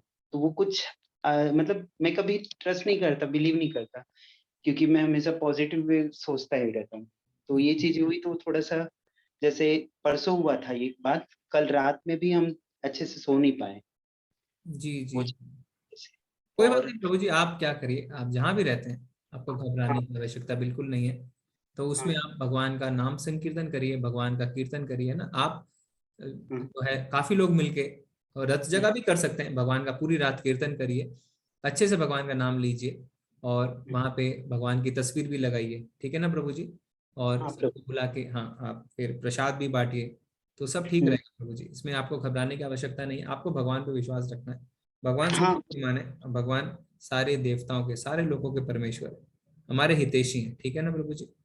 और आपको ज्यादा ऐसा लगता है, अगर वो जो दूसरे प्रभु जी हैं उनको प्रसाद ग्रहण करवाइए, है ना? हाँ, मैं आज गया था यहाँ पे हनुमान जी मंदिर, वहाँ पे गया, पूजा हुआ और पाठ वगैरह बहुत देर मतलब और इसके नाम से भी किया, प्रसाद वगैरह चढ़ाया, फिर आया। जी जी जी जी। एक भारीपन था, आपसे बात किया तो अच्छा लग रहा है मुझे जी वो जी। चीज।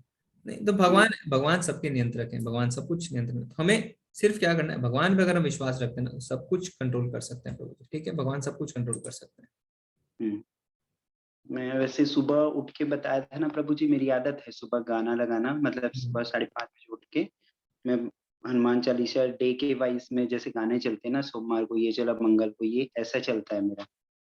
तो हैबिट में ही है, तो वो चलते रहता है, पर पता नहीं ऐसा क्या हुआ, बट उस चीज को अवॉइड करना चाह रहा था। आपसे बात हुई, आपने भी वही मतलब पॉजिटिव ही बताया, तो वो चीजें ठीक लगी प्रभु जी। जी जी जी जी जी। हाँ प्रभु जी, और एक चीज और चाहिए थी, जैसे कि मैं ये जो आपने सभी मतलब पीडीएफ बना के भेजे थे, मेरे पास प्रभु जी मतलब फर्स्ट सेकंड थर्ड का है अध्याय का। प्रभु जी सब 18 कल के बाद ना माता जी सारे पीडीएफ भेज देंगे एक साथ। ठीक है? हाँ हाँ वही प्रभु जी, तो मेरे पास उसके बाद से मतलब मेरा 7वां 9वां 8वां इस टाइप्स में है, जो चौथा 5वां 6वां 7वां ये अध्याय का मेरे पास पीडीएफ में नहीं था प्रभु जी।